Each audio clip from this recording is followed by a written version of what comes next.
2 நாட்களும் உங்கள் மத்தியில் இருந்தது எங்களுக்கு ரொம்ப தேங்க்யூ எங்களுக்கு ரொம்ப ஆசீர்வாதமாக இருந்தது. பாஸ்டர் பிரபு அவங்களோட தனிப்பட்ட அமர்ந்து பேசின தருணங்கள், அவங்க குடும்பத்தினுடைய உபசரிப்பு ரொம்ப சந்தோஷம். கர்த்தருக்காக அதுக்கான நன்றி செலுத்துகிறேன். கர்த்தருடைய வார்த்தைக்கு நேராக நம்ம கடந்து போகலாம். ஆதியாகம புஸ்தகம் எடுத்து வைத்துக்கொள்ளுங்க.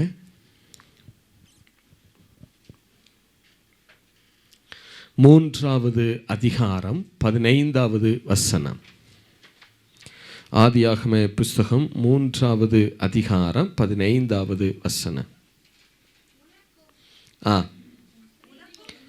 உனக்கும் ஸ்திரீக்கும் உன் வித்துக்கும் அவள் வித்துக்கும் பகை உண்டாக்குவேன், அவர் உன் தலையை நசுக்குவார், நீ அவர் குதிங்காலை நசுக்குவாய் என்றார். சரி, ஆண்டவராகிய இயேசு சிலுவையில் நமக்காக எல்லாவற்றையும் செய்து முடித்திருக்கிறார். உண்மைதானா? சரி, அதில் அவர் செஞ்சதில் ஒரு மிக முக்கியமான ஒரு காரியம், சாத்தானுடைய தலையை அவர் சிலுவையில் நசுக்கி விட்டார். உண்மைதானா? எஸ். சாத்தானுடைய எல்லா துரைத்தனங்களையும் அதிகாரங்களையும் அவர் பிடுங்கி கொண்டார். உண்மைதானா? எத்தனை பேர் ஆமேன்னு சொல்ல முடியும்? அப்படி இருக்கிற போது சாத்தானால இந்த பூமியில் எப்படி வேலை செய்ய முடிகிறது? இல்லை, கர்த்தர் நமக்காக எல்லாவற்றையும் செய்து முடித்திருக்கிறார். சாத்தானுடைய தலையை அவர் சிலுவையிலே நசுக்கி விட்டார். அவனுடைய துரைத்தனங்கள் அதிகாரங்கள் எல்லாவற்றையும் உரிந்து கொண்டார் என்று வேதம் சொல்லுகிறது. அப்படி இருக்கும் பட்சத்தில் சாத்தானால இந்த உலகத்தில் இந்த பூமியில் எப்படி வேலை செய்ய முடிகிறது? அதாவது கர்த்தரை அறியாதவர்கள் வாழ்க்கையில் அவன் வேலை செய்கிறான், அது ஒரு பக்கம் இருக்கட்டும். விசுவாசிக்காதவர்கள் எல்லாம் அவனுடைய ஆளுகைக்குள்ளே தான் இருக்கிறாங்க, அது ஒரு பக்கம் இருக்கட்டும். அதே நேரம் கர்த்தரை அறிந்தவர்கள் விசுவாசிகளுடைய வாழ்க்கையில் கூட சில காரியங்களை செய்வதற்கு அவன் முயற்சிக்கிறானே, இது எப்படி சாத்தியமாகிறது? இல்லை, இது எப்படி சாத்தியமாகுது? அப்போ அதாவது செய்கிறான்னு தான் சொல்லணும், ஆனால் நம்மளே அப்படி நெகட்டிவாக சொல்ல வேணாங்கிறதுக்காக எப்படி சொல்கிறோம்? செய்வதற்கு முயற்சிக்கிறான். இல்லை, எப்படி சாத்தியமாகிறது? 3 காரியத்தை இப்போ தியானிக்க போகிறோம். 1, இயேசு சிலுவையில் சாத்தானுடைய தலையை எப்படி நசுக்கினார், ஒன்று அதை பார்க்க போகிறோம். 2வது, நசுக்கிவிட்ட பிறகு அவன் எப்படி வேலை செய்ய முயற்சிக்கிறான், 2வது அதை பார்க்க போகிறோம். 3வது, அவன் வேலை செய்ய முயற்சிக்கிற போது நாம் எப்படி அதிலிருந்து நம்மை தப்புவித்துக் கொள்வது, நம்மை காத்து கொள்வது, அதை தியானிக்க போகிறோம். 3 காரியங்கள். 1, இயேசு எப்படி சிலுவையில் சாத்தானுடைய தலையை நசுக்கினார். 2வது, நசுக்கின பிறகும் அவன் எப்படி வேலை செய்ய முயற்சிக்கிறான். 3வது, அவன் அப்படி செயல்படுகிற போது நாம் எப்படி நம்மை தப்புவித்துக் கொள்ளுவது, அதான் நம்ம தியானிக்க போகிறோம். சரியா? சரி, ஆதியாகம புஸ்தகம் 3வது அதிகாரம் 15வது வசனம் வாசிங்க. ஆதியாகம புஸ்தகம் 3வது அதிகாரம் 15வது வாக்கியம். எல்லாரும் சேர்ந்து வாசிக்கலாமா? எடுத்துக்கொள்ளுங்க. எப்போ பைபிள் வாசித்தாலும் உங்கள் கண்கள் வார்த்தை என்ன செய்யட்டும்? பார்க்கட்டும். உங்கள் வாய் வார்த்தை என்ன செய்யணும்? பேசணும். சரி, வாசிங்க பார்க்கலாம், சத்தமாக வாசிங்க. உனக்கும் ஸ்திரீக்கும் உன் வித்துக்கும் அவள் வித்துக்கும் பகை உண்டாக்குவேன், அவர் உன் தலையை நசுக்குவார், நீ அவர் குதிங்காலை நசுக்குவாய் என்றார். சரி, அதில் அவர் உன் தலையை நசுக்குவார் அப்படிங்கிற அந்த வார்த்தை இருக்கு இல்லையா? அவர் உன் தலையை நசுக்குவார், அந்த வார்த்தையை தான் இப்போ என்ன செய்ய போகிறோம்? அந்த ஒரு வாக்கியத்தை தான் நம்ம இப்போ என்ன செய்ய போகிறோம்? தியானிக்க போகிறோம். சரியா? அந்த ஒரே ஒரு ஃப்ரேஸ், அவர் உன் தலையை நசுக்குவார். சரி, இப்போ நல்ல கவனி. ஆதியிலிருந்து நான் வர்றேன். ஆதியில் என்ன நடந்தது? ஆண்டவர் ஆதாமையும் ஏவாளையும் சிருஷ்டிக்கிறார். ஆதியில் இன்னும் கூட இந்த பிகினிங்ல இருந்து வரனே, ஆதியில் என்ன நடந்தது? வார்த்தையான தேவன், நல்லா கவனிங்க, வார்த்தைகளை நல்லா உற்று கவனிக்கணும். வார்த்தையான தேவன் வார்த்தையினாலே உலகத்தை படைத்து, வார்த்தையினாலே பூமியை படைத்து, வார்த்தையினாலே அதில் மனுஷனையும் படைத்து. பிரதர், மனுஷனை மண்ணினால தானே பிரதர் படைச்சார்? மண்ணினால தான் படைச்சார், ஆனால் மண்ணினால தான் உண்டாக்குனார். ஆனால் வார்த்தையை சொல்லி தான் மனுஷனையும் படைத்தார். இல்லை, நமது சாயலாகவும் நமது ரூபத்தின் படியேயும் மனுஷனை உண்டாக்குவோமாக. இல்லை, வார்த்தையை சொல்லி தான் அவர் மனுஷனையும் படைத்தார். வார்த்தையை சொல்லாமல் அவர் எதையுமே என்ன செய்யலை, படைக்கலை. அப்போ ஆதியில் என்ன நடந்தது? வார்த்தையான தேவன் வார்த்தையினாலே உலகங்களை உண்டாக்குகிறார், வார்த்தையினாலே பூமியையும் சிருஷ்டிக்கிறார், வார்த்தையினாலே மனுஷனை படைத்தார். அந்த மனுஷனை வார்த்தையை கொண்டே இந்த பூமியை ஆளுகை செய்யும்படி வைத்து விட்டார். மனுஷன் ஆதாம் வார்த்தையினாலேயே இந்த பூமியை ஆளுகை செய்து கொண்டிருக்கிறான். இல்லை, எல்லாவற்றையும் அவன் ஆளுகை செய்கிறான். தோட்டத்தில் பண்படுத்தவும் காக்கவும் அவனை வைக்கிறார். தோட்டத்தில் எந்த கருவிகள் கிடையாது, எக்யூப்மெண்ட்ஸ் கிடையாது, ஆனாலும் தோட்டத்தை பண்படுத்த முடிகிறது. எந்த மண்வெட்டி, கடப்பாரை எதுவுமே கிடையாது, ஆனாலும் அவனால் என்ன செய்ய முடிகிறது, பண்படுத்த முடியுது. எப்படின்னா, அந்த அதிகாரத்தை தேவன் அவன் வார்த்தையில் வைத்து வைத்திருந்தார். அந்த விருட்சத்திற்கு தண்ணீர் பாயட்டும் அப்படின்னு ஆதாம் சொன்னார்னா, அந்த விருட்சத்துக்கு தண்ணீர் என்ன செய்யும், பாயும். அந்த விருட்சத்திற்கு தண்ணீர் பாயட்டும்னு சொன்ன உடனே ஏன் பாயுது? ஏன் வார்த்தைக்கு எல்லாம் கீழ்ப்படியுதுன்னா, ஆதாமுடைய வார்த்தைக்கு எல்லாம் கீழ்ப்படுகிறது. ஏன் கீழ்ப்படுகிறதுனா, இது எல்லாமே உண்டாக்கப்பட்ட எல்லாமே எதை கொண்டு தான் உண்டாக்கப்பட்டிருக்கிறது? வார்த்தையை கொண்டு உண்டாக்கப்பட்டபடியினால அது வார்த்தைக்கு கீழ்ப்படுகிறது. இப்போ கொஞ்ச நாள் நல்லா போகுது. இப்போ ஆண்டவர் ஆதாமிடத்தில் ஒரே ஒரு காரியத்தை சொல்லுகிறார். என்ன சொல்றார்? ஆதியாகம புஸ்தகம் 2வது அதிகாரம் 16-17 வாசிங்க. ஆதியாகம புஸ்தகம் 2ஆம் அதிகாரம் 16-17 வசனங்கள். தேவனாகிய கர்த்தர் மனுஷனை நோக்கி, நீ தோட்டத்தில் உள்ள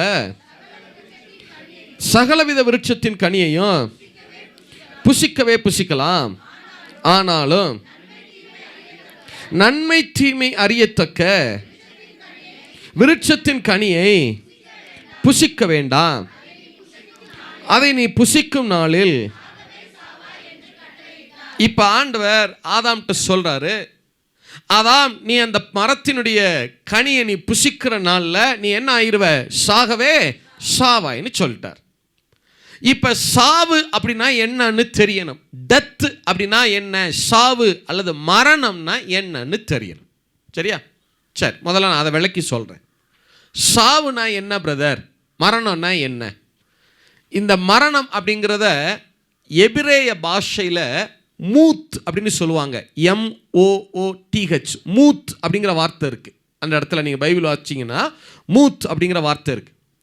நீங்கள் இஸ்லாமியர்கள் பார்த்துருக்கீங்களா? மரிச்சு போகிறவங்கள அவங்க என்ன ஆகுறதுன்னு சொல்லுவாங்க தெரியுமா? மவுத் ஆயிட்டாருன்னு சொல்லுவாங்க. கேள்விப்பட்டிருக்கீங்களா? என்ன அறிவிப்பு? மவுத் அறிவிப்பு அப்படின்னு சொல்லுவாங்க இல்லையா? அந்த மவுத்துங்கிற அந்த அரபி வார்த்தை இந்த மூத்துங்கிற அந்த ஹீப்ரூல இருந்து தான் அது கொஞ்சம் மருவி அவங்க என்னன்னு சொல்கிறாங்க, மவுத் ஆயிடுறது அப்படின்னு சொல்கிறாங்க. சரி, இந்த மூத்துனா என்ன அர்த்தம் பிரதர்? மூத் அப்படின்னா என்ன அர்த்தம்? அதுக்கு 2 அர்த்தம் இருக்குது. நான் ஒன்றை மட்டும் நான் விளக்கி சொல்கிறேன். மூத் அப்படிங்கிறதுக்கு என்ன அர்த்தம்னா, செப்பரேஷன், பிரிந்து போவது அப்படின்னு அர்த்தம். மரணம் அப்படின்னா என்ன அர்த்தம்னா, பிரிந்து போவது. சொல்லுங்க, மரணம்னா என்ன அர்த்தம்? சத்தமா சொல்லுங்க, மரணம்னா என்ன அர்த்தம்? மனசுல வச்சுக்கிறீங்க. இன்னும் ஒரு தடவை சொல்லுங்க, மரணம்னா என்ன அர்த்தம்? உங்களுக்கு புரியும்படியாக சொல்றேனே. இளையகுமாரன் சம்பவத்தில் தகப்பன்கிட்ட இருந்து ஆஸ்திகளை வாங்கி கொண்டு, அந்த பாதி ஆஸ்தியை வாங்கி கொண்டு அந்த இளையகுமாரன் தகப்பனை விட்டு என்ன ஆகி போயிடுறாரு, பிரிஞ்சு போயிடுறார், தனியாக போயிடுறார். போனவர் திரும்பி வர்றாரு பாருங்க. அப்போ அந்த தகப்பன் சொல்றாரு, என் குமாரன் மரித்தான், ஆனாலும் என்ன செஞ்சுட்டான், பிழைச்சிருக்கிறான். அப்போ மரிச்சான்னு சொல்றாருன்னா என்ன அர்த்தம்? குமாரன் தன்னையை விட்டு என்ன ஆகி போயிடுறதா அவர் பிரிஞ்சு போறதுன்னு சொல்றாரு, இப்போ தனியாக பிரிஞ்சு போகிறதான் அவர் மரித்தான்னு சொல்கிறார். மரிக்கிறதுனா என்ன அர்த்தம்னா பிரிஞ்சு போகிறது. சொல்லுங்க, மரிக்கிறதுனா என்ன அர்த்தம்?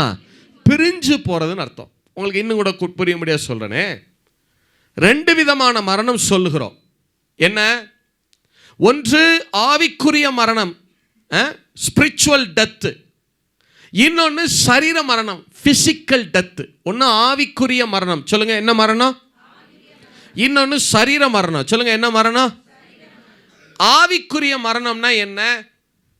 நம்முடைய ஆவியும் ஆத்துமாவும் தேவனை விட்டு பிரிந்து போனால் அது ஆவிக்குரிய மரணம்.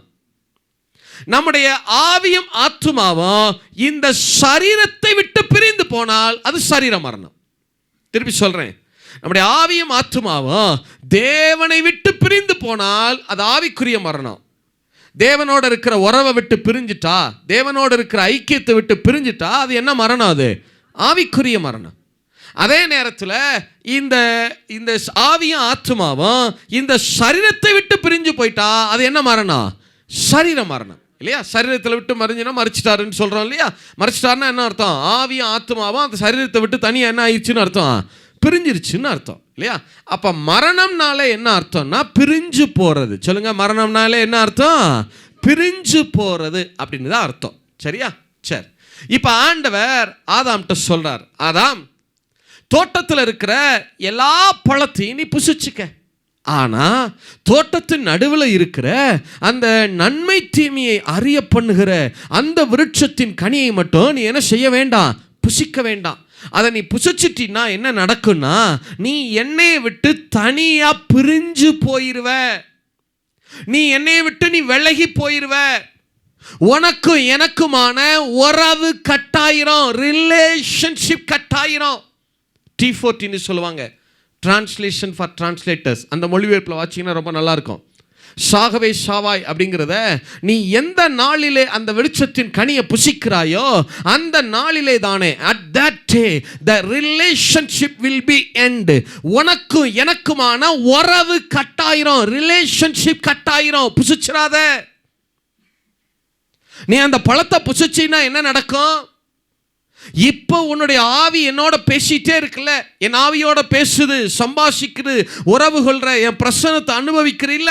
ஆனா அந்த பழத்தை புசிச்சிட்டீன்னா என்ன நடக்கும்னா உனக்கும் எனக்குமான எது கட்டாயிரும்? உறவு கட்டாயிரும், ரிலேஷன்ஷிப் கட்டாயிரும். புசிச்சிராத. என்னை விட்டு தனியா போயிருவ, பிரிஞ்சு போயிருவ, விலகி போயிருவ. புசிச்சிராத. நல்லா யோசிச்சு பாருங்களேன். ஆண்டவர் மனுஷனுடைய உறவை எந்த அளவுக்கு அவர் விரும்புகிறார் பாருங்க. மண்ணில் இருந்து மனுஷனை படைச்சு அவன்கிட்ட இருந்து பணங்காசு எதிர்பார்க்கல, வேற எதையாவது செய்ய சொல்லலை, அதை பண்ணணும் இதை பண்ணணும் அப்பத்தான் அப்படிலாம் சொல்லலை. ஆண்டவர் அவனிடத்துல எதை எதிர்பார்க்கிறாரு? உறவை எதிர்பார்க்கிறார். அந்த ஐக்கியத்தை, ஃபெல்லோஷிப்பை எதிர்பார்க்கிறார் இல்லை? அப்போ எவ்வளவு தேவன் நல்லவர் பாருங்களேன். நம்ம என்ன நினைக்கிறோம் நிறையா நேரங்களில், பாருங்க அந்த பழத்தை ஏன் கொண்டு போய் அங்கே வைக்கணும், பழத்தை வச்சுவிட்டு வேற புசிக்காதன்னு சொல்கிறார். புசிக்காதன்னு வேற சொல்லிவிட்டு புசிச்சின்னா என்ன ஆகி போயிடுவேன், நீனு சாகவே சாவாய் செத்துருவா பார்த்துக்கன்னு சொல்லிட்டாரு. எவ்வளவு கடினமாக சொல்லிட்டாரு யோசிச்சு பாருங்க. அந்த வார்த்தையை ஆண்டவர் அவன் மேலே உள்ள கோபத்திலேயோ எரிச்சல்லையோ கடினத்திலேயோ சொல்லலை, அவன் மேலே உள்ள நேசத்தில் தான் சொன்னார். அதான் அந்த பழத்தை புசிச்சிடாதப்பா, அதை நீ புசிச்சின்னா உனக்கும் எனக்குமான எது கட்டாயிரும்? உறவு கட்டாயிரும், ஐக்கியம் கட்டாயிரும், ரிலேஷன்ஷிப் கட்டாயிரும். எத்தனை பேர் ஆமேன்னு சொல்ல முடியும்? எத்தனை பேர் ஆமேன்னு சொல்ல முடியும்? இல்லை? அப்போ ஆண்டவர் அவன் மேலே வச்ச நேசத்தில் சொன்னார். சொல்லுங்க, இதில் சொன்னார். உண்மைதானா? யோசிச்சு பாருங்க. நீ புசிச்சின்னா உனக்கு எனக்குமான எது கட்டாயிரும்? ரிலேஷன்ஷிப், உறவு கட்டாயிரும். என்ன செஞ்சிடாத? புசிச்சிடாத. ஆவி ஆத்மாவும் என்னை விட்டு தனியாக பிரிஞ்சிடும். அப்புறம் நீ என்னோட பேச முடியாது, என் சத்தத்தை கேட்க முடியாது, என்னுடைய பிரசனத்தை அனுபவிக்க முடியாது. நீ தனியாக போயிடுவ. புசிச்சிடாத. இல்லை? இப்போ திரித்துவ தேவனாகி எங்களோட நீ ஐக்கியமாக இருக்கிற, அதை புசிச்சிடாத. அப்போ அந்த வார்த்தையை சொல்கிறாருன்னா தேவன் இதை கோபத்தில் சொன்னாரா நேசத்தில் சொன்னாரா? சத்தமாக சொல்லுங்க. நேசத்தில் சொன்னார் இல்லையா? நேசத்தில் தானே சொல்கிறாரு. சரி, இப்போ ஆண்டவர் ஆதாம்கிட்ட சொல்கிறாரு, அதான் தோட்டத்தில் இருக்க அந்த பழத்தை மட்டும் புசிச்சிடாதப்பா, அதை புசிச்சிட்டின்னா உனக்கு எனக்குமான எது கட்டாயிரும்? உறவு கட்டாயிரும். நம்ம நிறைய நேரம் என்ன கீழ்பட்டியலாக சத்துருவோன்னு சொல்லிட்டாரு பிரதர். அதை கோபத்தில் சொல்லலை, அவர் நேசத்தில் தான் சொன்னார். இல்லை, எதில் சொல்கிறாரு? சத்தமாக சொல்லுங்க. சரி, சொல்லிட்டாரா? இப்போ என்ன நடக்குது? இப்போ சாத்தான் வர்றான், அவன் பார்க்குறான் இல்லையா? அவன் என்ன செய்கிறான்? மனுஷனுடைய வாழ்க்கையை பார்க்குறான். ஆதாம் எங்கே இருக்கிறார்? ஏதேனிலே இருக்கிறார். ஏதேன்னா என்ன அர்த்தம்? ப்ளசன்ட் பிளேஸ், இனிமையான ஸ்தலம். ஏதேனிலே வாசமாக இருக்கிறான். இப்போ சாத்தான் பார்க்குறான், மண்ணில் இருந்து ஒரு மனுஷனை படைச்சு இப்படிப்பட்ட ஏதேனில் கொண்டு போய் வச்சிருக்கிறாரு. இந்த மனுஷனுடைய வாழ்க்கையை கெடுக்கணும்.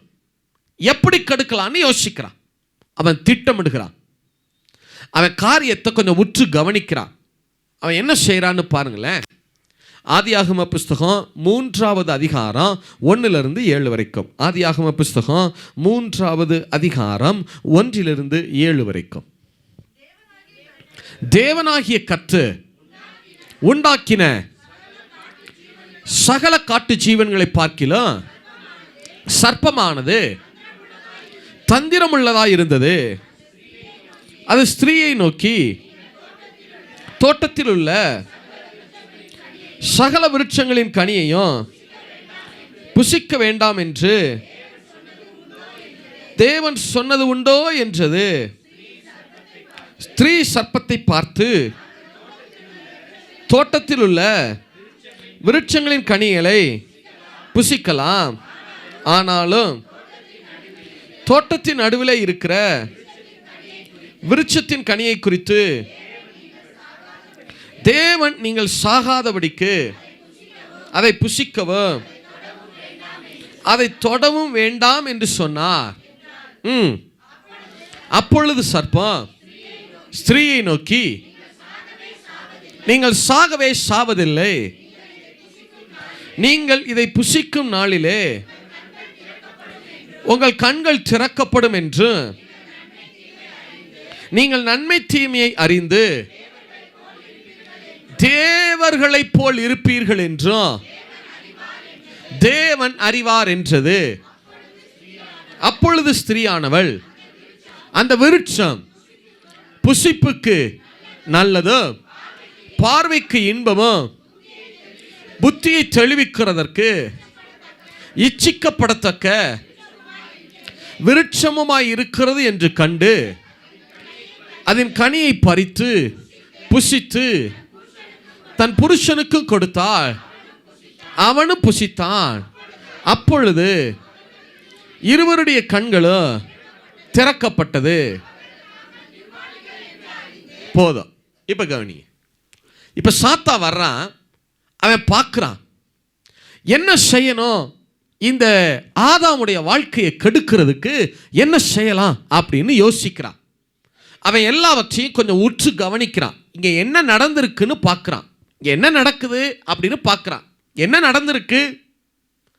வார்த்தையான தேவன் வார்த்தையினாலே உலகங்களை படைத்திருக்கிறார், வார்த்தையினாலே பூமியையும் படைத்திருக்கிறார், வார்த்தையினாலேயே மனுஷனையும் படைத்திருக்கிறார், வார்த்தையினாலேயே அந்த மனுஷன் ஆளுகை செய்து கொண்டிருக்கிறார்.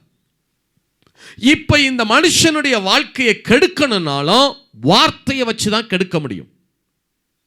ஏன்னா இங்க எல்லாமே எதை கொண்டுதான் நடந்திருக்கிறது? வார்த்தையை கொண்டு நடந்திருக்கிறபடியினால இப்ப ஆதாமுடைய வாழ்க்கையை கெடுக்க வேண்டும் என்று சொன்னால் வார்த்தையை கொண்டுதான் கெடுக்க வேண்டும் திட்டமிடுகிறான். அதுக்கு அவன் என்ன செய்கிறான்? ஒரு சர்ப்பத்தை, ஒரு பாம்பை பயன்படுத்துகிறான். ஒரு பாம்பை வச்சு இந்த ஆதாம் ஏவாளுக்கு மரணத்தை கொண்டு வரணும்னு நினைக்கிறான். ஒரு சர்ப்பத்தை வச்சு இந்த ஆதாம் ஏவாளுக்கு மரணத்தை கொண்டு வரணும்னு நினைக்கிறான்.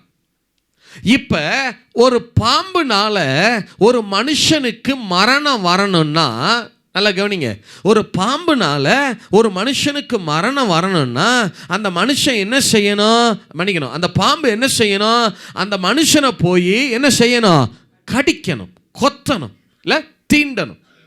ஆனா இங்க சாத்தான் பாம்பை வச்சு ஆதாம் ஏவாளை கடிக்க வைக்கல, ஆதாம் ஏவாள்கிட்ட பேச வைக்கிறான். கவனிங்க, ஆதாம் ஏவாளை மரணத்துக்குள்ள கொண்டு போக ஆதாம் ஏவாளை பாம்பை வச்சு கடிக்க வைக்கல. உண்மைதானே? ஒரு பாம்புனால ஒருத்தருக்கு சாவு வரணும்னு வைங்களேன், அவர் என்ன, அந்த பாம்பு போய் அவங்கள என்ன செய்யணும்? கடிக்கணும், கொத்தணும், தீண்டணும் இல்லை? ஆனால் இங்கே பாம்பை வச்சு கடிக்க வைக்கல, பாம்பை வச்சு என்ன செய்ய வைக்கிறான்? பேச வைக்கிறான். பேசி பேசி பேசி பேசியே கெடுக்கிறான். வார்த்தைகளை பேசிட்டே இருக்கிறான், பேசி பேசி பேசி பேசியே கெடுக்கிறான். இல்லை, அவன் எப்படி பேசுகிறான் பாருங்க இல்லையா? வேதம் சொல்லுதையா, அவன் தந்திரங்கள் நாம் அறியாததல்லவே. அவன் எப்படி தந்திரமாக பேசுகிறான் பாருங்க. அவனுடைய பேச்சை கொஞ்சம் உற்று கவனிங்களேன். எப்படி பேசுகிறான்? ஒரு சர்ப்பத்தை பயன்படுத்துகிறான், ஒரு பாம்பை பயன்படுத்தி பேசுகிறான். என்ன பேசுகிறான்? இப்போ சர்ப்பம் ஏவாள்கிட்ட கேட்குது, என்ன, நீங்கள் தோட்டத்தில் இருக்கிற எல்லா விருட்சங்களின் கனியையும் உங்களை சாப்பிட வேணாம்னு சொன்னது உண்டோ? ஒரு கேள்வி இல்லை. முதல்ல சாத்தான் மனுஷன்கிட்ட பேசுனது ஒரு ஸ்டேட்மெண்ட் இல்லை. It's not a statement, it's a question இல்லை, ஒரு கேள்வி தான் கேட்டான். முதல்ல கேட்டது என்னதான்? ஒரு கேள்வி இல்லை. நீங்கள் விளம்பரம்லாம் பார்த்துருக்கீங்களா? முதல்ல நம்மளை பார்த்து என்ன தான் கேட்பான் தெரியுமா? ஒரு கேள்வி தான் கேட்பான். உங்களுக்கு பல்வலி இருக்கிறதா? அது வரைக்கும் உங்களுக்கு என்ன செஞ்சிருக்காது. அப்போ கேள்வி கேட்ட உடனே ஆமாம் இல்லை, சில நேரம் பிரதர் அந்த ஓரத்தில் குறுகுறுன்னு ஒரு மாதிரி தான் பிரதர் இருக்கு கேட்ட அவனே அதுக்கு பதில், அவன் நினைக்கிற பதில் அவனே சொல்லுவான் பாருங்க. நம்ம என்ன நமக்குள்ள உள்ள வைக்கிறதா அவனே பதில் சொல்லுவான் பாருங்க. அப்படியானால் இந்த பேஸ்டை விளக்குங்கள், உங்களுக்கு கேஸ் ட்ரபிள் இருக்கிறதா? என்னதான் கேட்பான். நீங்கள் விளம்பரத்தை ஃபுல்லாக பாருங்கள், இது சாத்தானுடைய ட்ரெண்ட். இது வேர்ல்டு எதை ஃபாலோ பண்ணுது பாருங்க. அவன் முதல்ல ஒரு விளம்பரத்துக்கு 10 செகண்ட் தான் ஒரு விளம்பரம், அந்த 10 செகண்டில் டக்குன்னு முதல்ல என்ன தான் கேட்பான்? ஒரு கேள்வி இல்லை. அப்போ கேள்வியை கேட்டு அவன் நினைக்கிற பதிலையே நமக்குள்ளே என்ன செஞ்சுட்டு போயிடுவாங்க, வச்சிருவான் இல்லை. இப்போ சாத்தான் முதல்ல என்ன கேட்குறான்? இந்த தோட்டத்தில் இருக்கிற எல்லா விருட்சங்களின் கனிகளையும் உங்களை புசிக்க வேண்டாம் என்று சொன்னது உண்டோ? அதுக்கு இந்த அம்மா என்ன சொல்லியிருக்கணும்? இல்லை அப்படிலாம் சொல்ல, அவ்வளோதானே சொல்லணும். அதுக்கு இந்த அம்மா ஆரம்பிக்குது பாருங்க. என்ன, அப்படிலாம் அவர் சொல்லலை, தோட்டத்தில் இருக்கிற அந்த நன்மை தீமை அறியத்தக்க விருட்சத்தின் கனியை தான் புசிக்க வேணான்னு, தோட்டத்தில் உள்ள அந்த நன்மை தீமை அறியத்தக்க விருட்சத்தின் கனியை மட்டும்தான் புசிக்க வேணான்னு சொன்னார். அதை புசிக்கிற நாளில் என்ன ஆயிடுவோமா, நாங்கள் செத்துருவே சாகவே சாவோம். இதெல்லாம் உன்கிட்ட கேட்டானா? அவன் என்ன கேட்டான்? தோட்டத்தில் இருக்கிற எல்லா விருட்சத்தின் கனியையும் புசிக்க வேண்டான்னு சொன்னாரா? ஆமாம் இல்லை, ஒரே வார்த்தையில் என்ன செஞ்சுருக்கலாம், முடிச்சிருக்கலாம்ல. இந்த அம்மா ஆரம்பித்து அவன் ஒரு கேள்வி தான் கேட்டான், இது 9 கேள்விக்கு பதில் சொல்லுது பாருங்க இல்லை. ஒரு கேள்வி கேட்டதுக்கு எத்தனை கேள்விக்கு பதில் சொல்லுது? 9 கேள்விக்கு பதில் சொல்லுது பாருங்க. இப்போ நான் விஷயத்துக்கு வர்றேன். அப்போ சாத்தான் எப்படி கேட்குறான் பாருங்க. முதல்ல என்ன காரியம் சொல்கிறான்? அவன் கேள்வி தான் கேட்குறான், ஒரு கொஸ்ட் பண்ணுறான், ஒரு கேள்வி எழுப்புறான் இல்லை.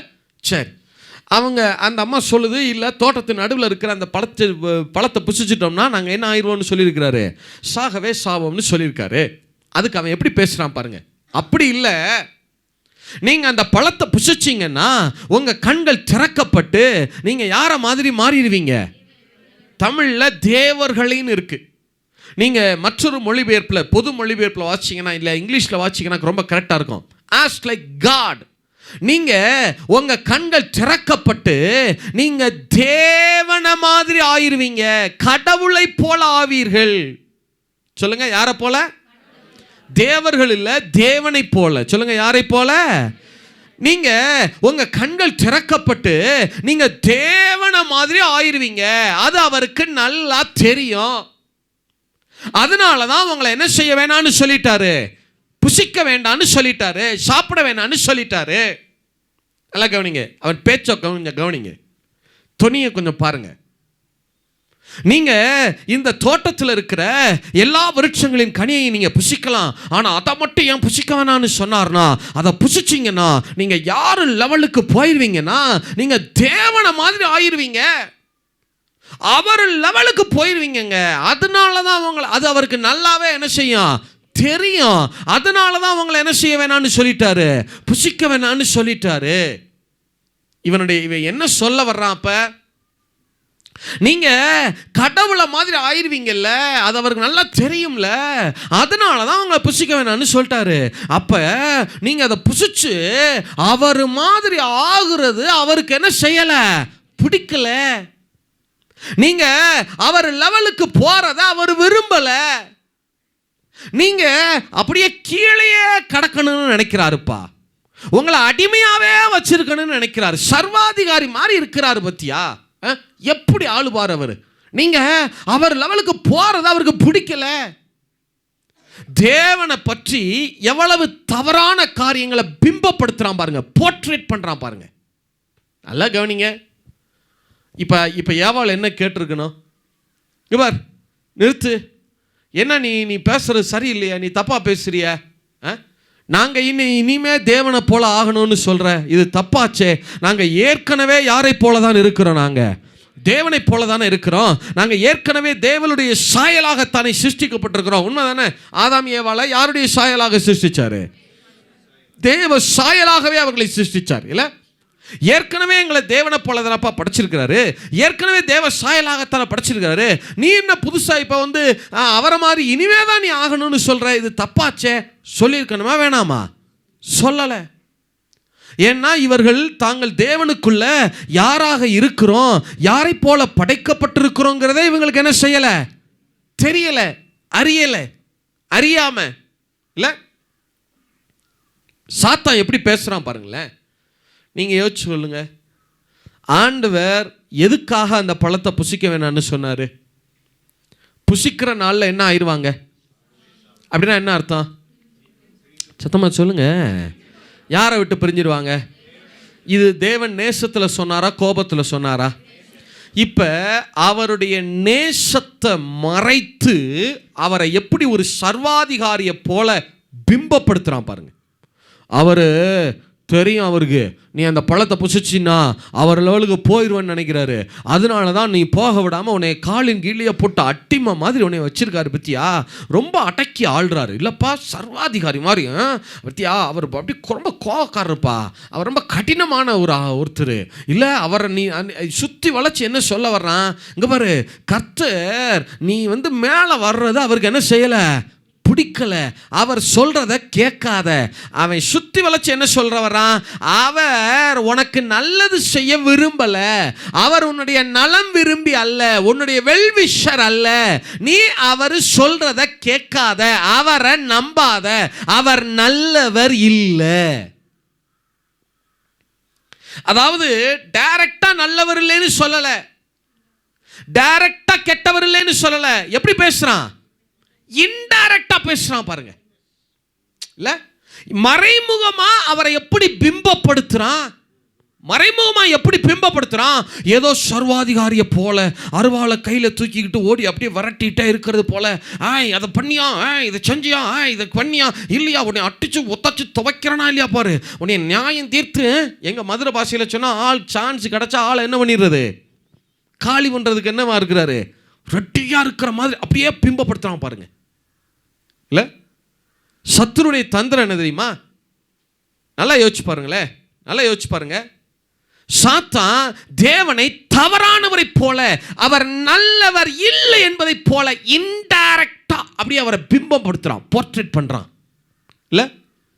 உங்க மனதில் நீங்க தேவனை பார்க்கிற போது உங்களுக்கு எப்படி தோன்றுகிறது? அவரை நீங்க இப்ப பார்க்குறீங்க, எப்படி தெரியுது? அவர் உங்கள் மேல மிகுந்த நேசம் வைத்திருக்கிற தகப்பனாய் தெரிகிறாரா, அல்லது உங்களை ஏதோ ஒரு டாஸ்க் மாஸ்டர் போல ஒரு கம்பை கையில் வச்சுட்டு செஞ்சியா பண்ணியா வச்சியா அப்படியே உங்களை அப்படி நடத்துகிறவரை போல தோணுகிறாரா? எப்படி தோன்றுகிறார்? சாத்தான் உங்களுக்கு அப்படி பிம்பப்படுத்துறான்னு வச்சுக்கோங்க, உங்களுக்கு டாஸ்க் மாஸ்டர் மாதிரியே அவரை உங்களுக்கு காட்டுறான்னு வச்சுக்கிறீங்க. என்ன அர்த்தம் தெரியுமா? சாத்தான் ஏவாள்கிட்ட மட்டும் பேசலை, இன்னைக்கு வரைக்கும் உங்கள்கிட்டையும் பேசிக்கிட்டு தான் இருக்கான்.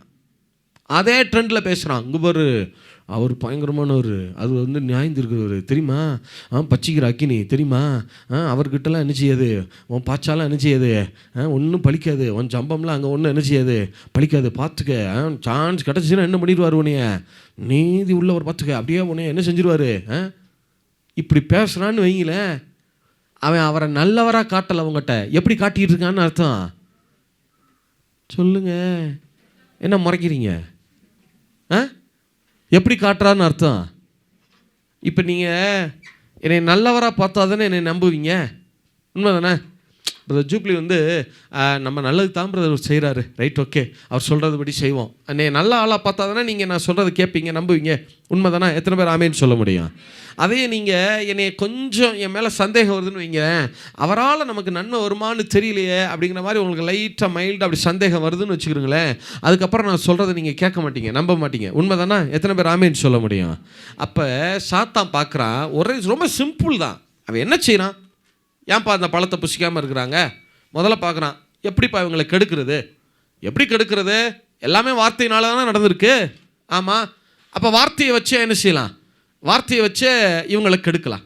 சரி, எப்படி கெடுக்கிறது, இவங்க ஏன் பழத்தை புசிக்காமல் இருக்கிறாங்க, யார் சொன்ன வார்த்தையை நம்பி சொல்லுங்கள், இந்த பழத்தை புசிக்கலை, யார் சொன்ன வார்த்தையை நம்பி. அப்போ இவங்க அந்த பழத்தை புசிக்க வைக்கணும்னா இவங்க யாரை நம்பக்கூடாது, முதல்ல சத்தமாக சொல்லுங்கள். கேட்குதா உங்களுக்கு, விளங்குதா? பின்னாடி இதெல்லாம் சவுண்ட் வர மாட்டேங்குது.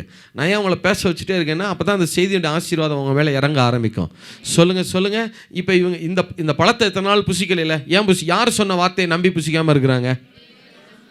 அப்போ இந்த பழத்தை புசிக்க வைக்கணும்னா முதல்ல இவங்க யாரை நம்பக்கூடாது, இவங்க தேவனை நம்பக்கூடாது. தேவனை நம்பக்கூடாதுன்னா அப்போ அவர் நல்லவர்னு தானே நம்பி அந்த பழத்தை புசிக்காமல் இருக்கிறாங்க. அவர் அப்போ எப்படி காட்டணும் இவங்ககிட்ட, கெட்டவரை போல, ஏதோ அடக்கி ஆள்ற சர்வாதிகாரியை போல, நியாயந்திருக்கிற ஆண்டவரை போல, கத்தியை கையில் வச்சுக்கிட்டே விரட்டிட்டு திரிகிறவரை போல இவங்களை அப்படி என்ன செய்யணும், காட்டணும். காட்டிட்டா இவங்க அடுத்து யாரை நம்ப மாட்டாங்க, தேவனை நம்ப மாட்டாங்க, விசுவாசிக்க மாட்டாங்க. அப்போ தேவனை நம்பலைன்னா ஆட்டோமேட்டிக்காக போய் எதை புசிச்சிருவாங்க, பழத்தை. சிம்பிள், இவ்வளோதான். அப்போ சாத்தான் ஆதாம் ஏவாளை எப்படி அந்த பழத்தை புசிக்க வைக்கிறான்னா அவர்கள் தேவன் மேலே வச்சிருந்த விசுவாசத்தை கெடுக்கிறான். இல்லை, நீங்கள் நல்லா கவனிங்க, இது மீடியா வேர்ல்டு இல்லை, யூடியூப்லலாம் நிறைய செய்திகள் என்ன செய்துகிட்டே தான் இருக்குது, வந்துகிட்டே தான் இருக்குது. நான் உங்களை கேட்காதீங்க அப்படின்னு சொன்னாலும் நீங்கள் கேட்க போகிறது, அதை நான் சொல்கிறது நீங்கள் கேட்க போகிறதில்ல, கண்டிப்பாக நீங்கள் கேட்க தான் செய்வீங்க. ஆனால் எதை கேட்கணும்னா தேவன் நல்லவர் இல்லைங்கிற மாதிரி ஒரு போர்ட்ரேட் வருது பாருங்கள், டைரெக்டாக யாரும் சொல்ல மாட்டாங்க. உண்மை என்ன தெரியுமா, இன்னைக்கு தேவனை கெட்டவராய் காண்பிக்கிறதுக்கு சாத்தான் தேவை கிடையாது. இன்னைக்கு யாரே போதும், மனுஷனா, விசுவாசிகள் ஊழியக்காரங்களே போதும்.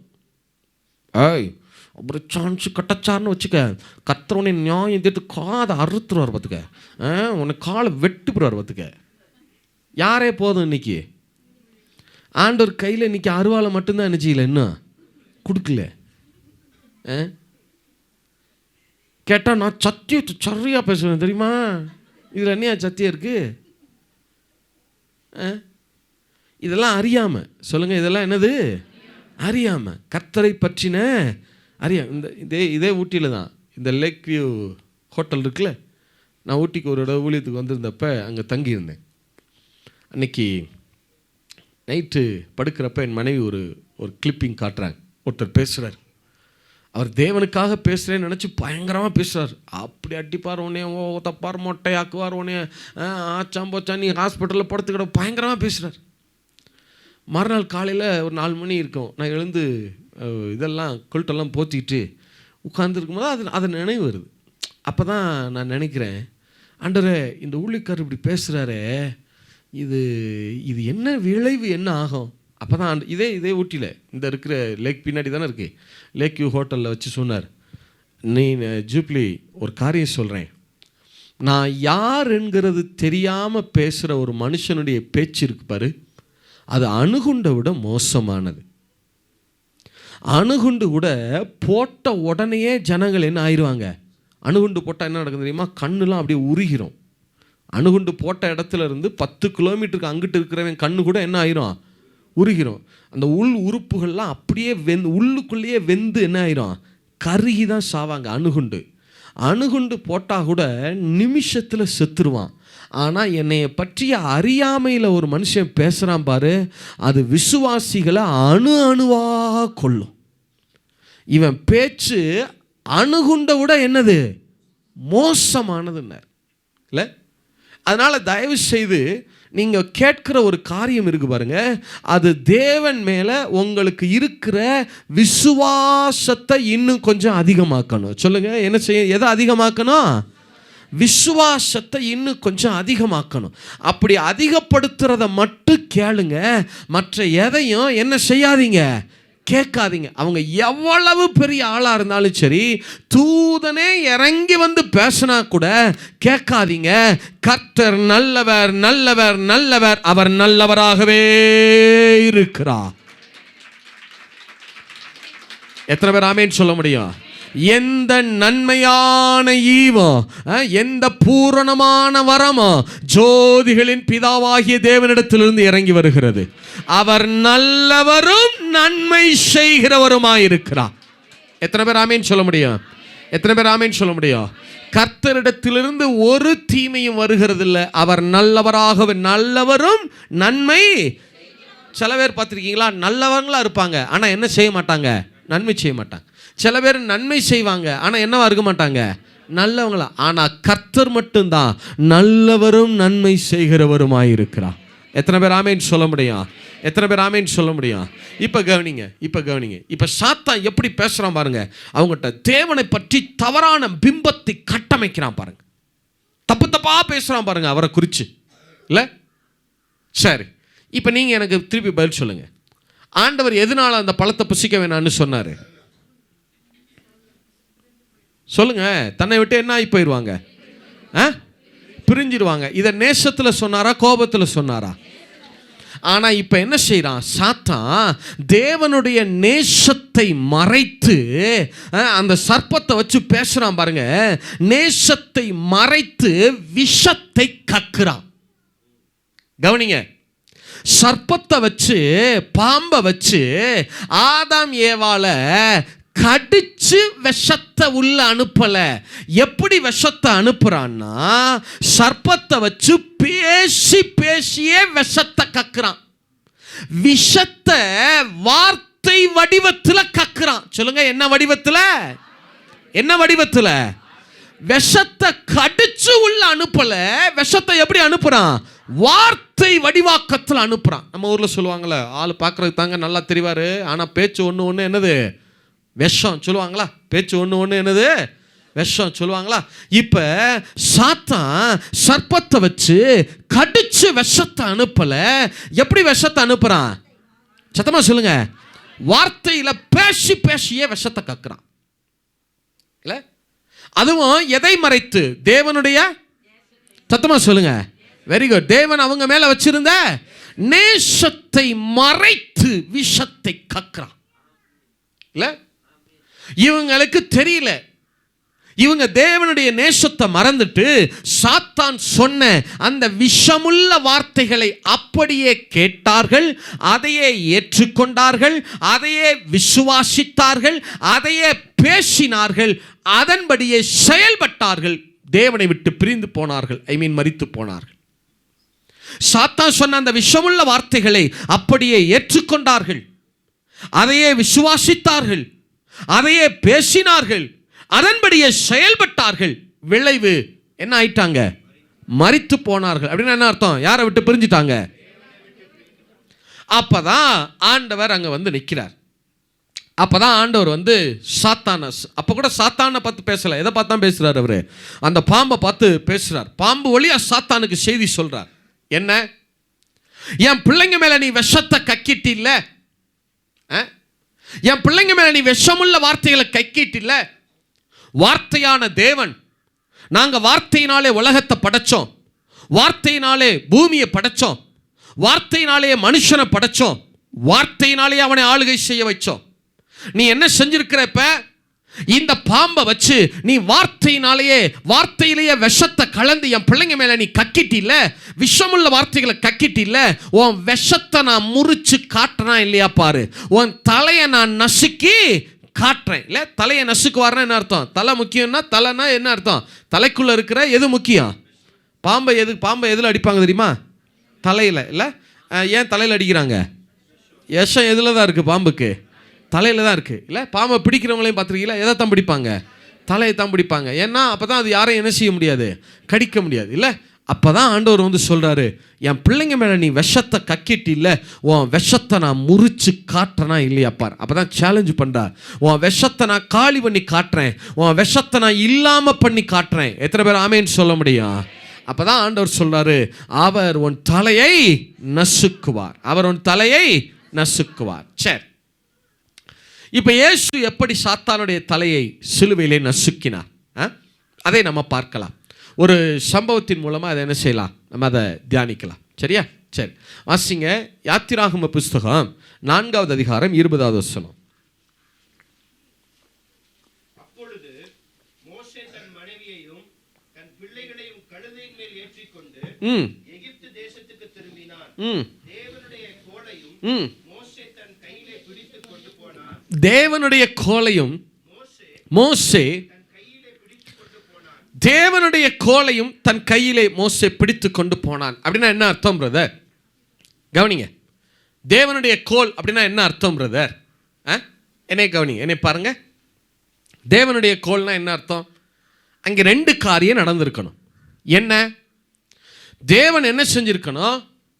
எப்படி அவர் கற்பலகைகளை அவரே எழுதி, கற்பலகையை எடுத்து செதுக்கி அவரே எழுதி மோசே கையில் கொடுத்தாரோ, அதை போல தன்னுடைய அந்த கைக்கோலை எடுத்து அதில் அந்த வாக்கு தத்தங்களை, தன்னுடைய வார்த்தைகளை எழுதி மோசே கையில் கொடுத்துருக்கணும். அந்த காலங்களில் வாக்கு தத்தங்கள் வார்த்தைகளை எல்லாம் இப்போ மாதிரி பேப்பர்லாம் கிடையாது இல்லையா?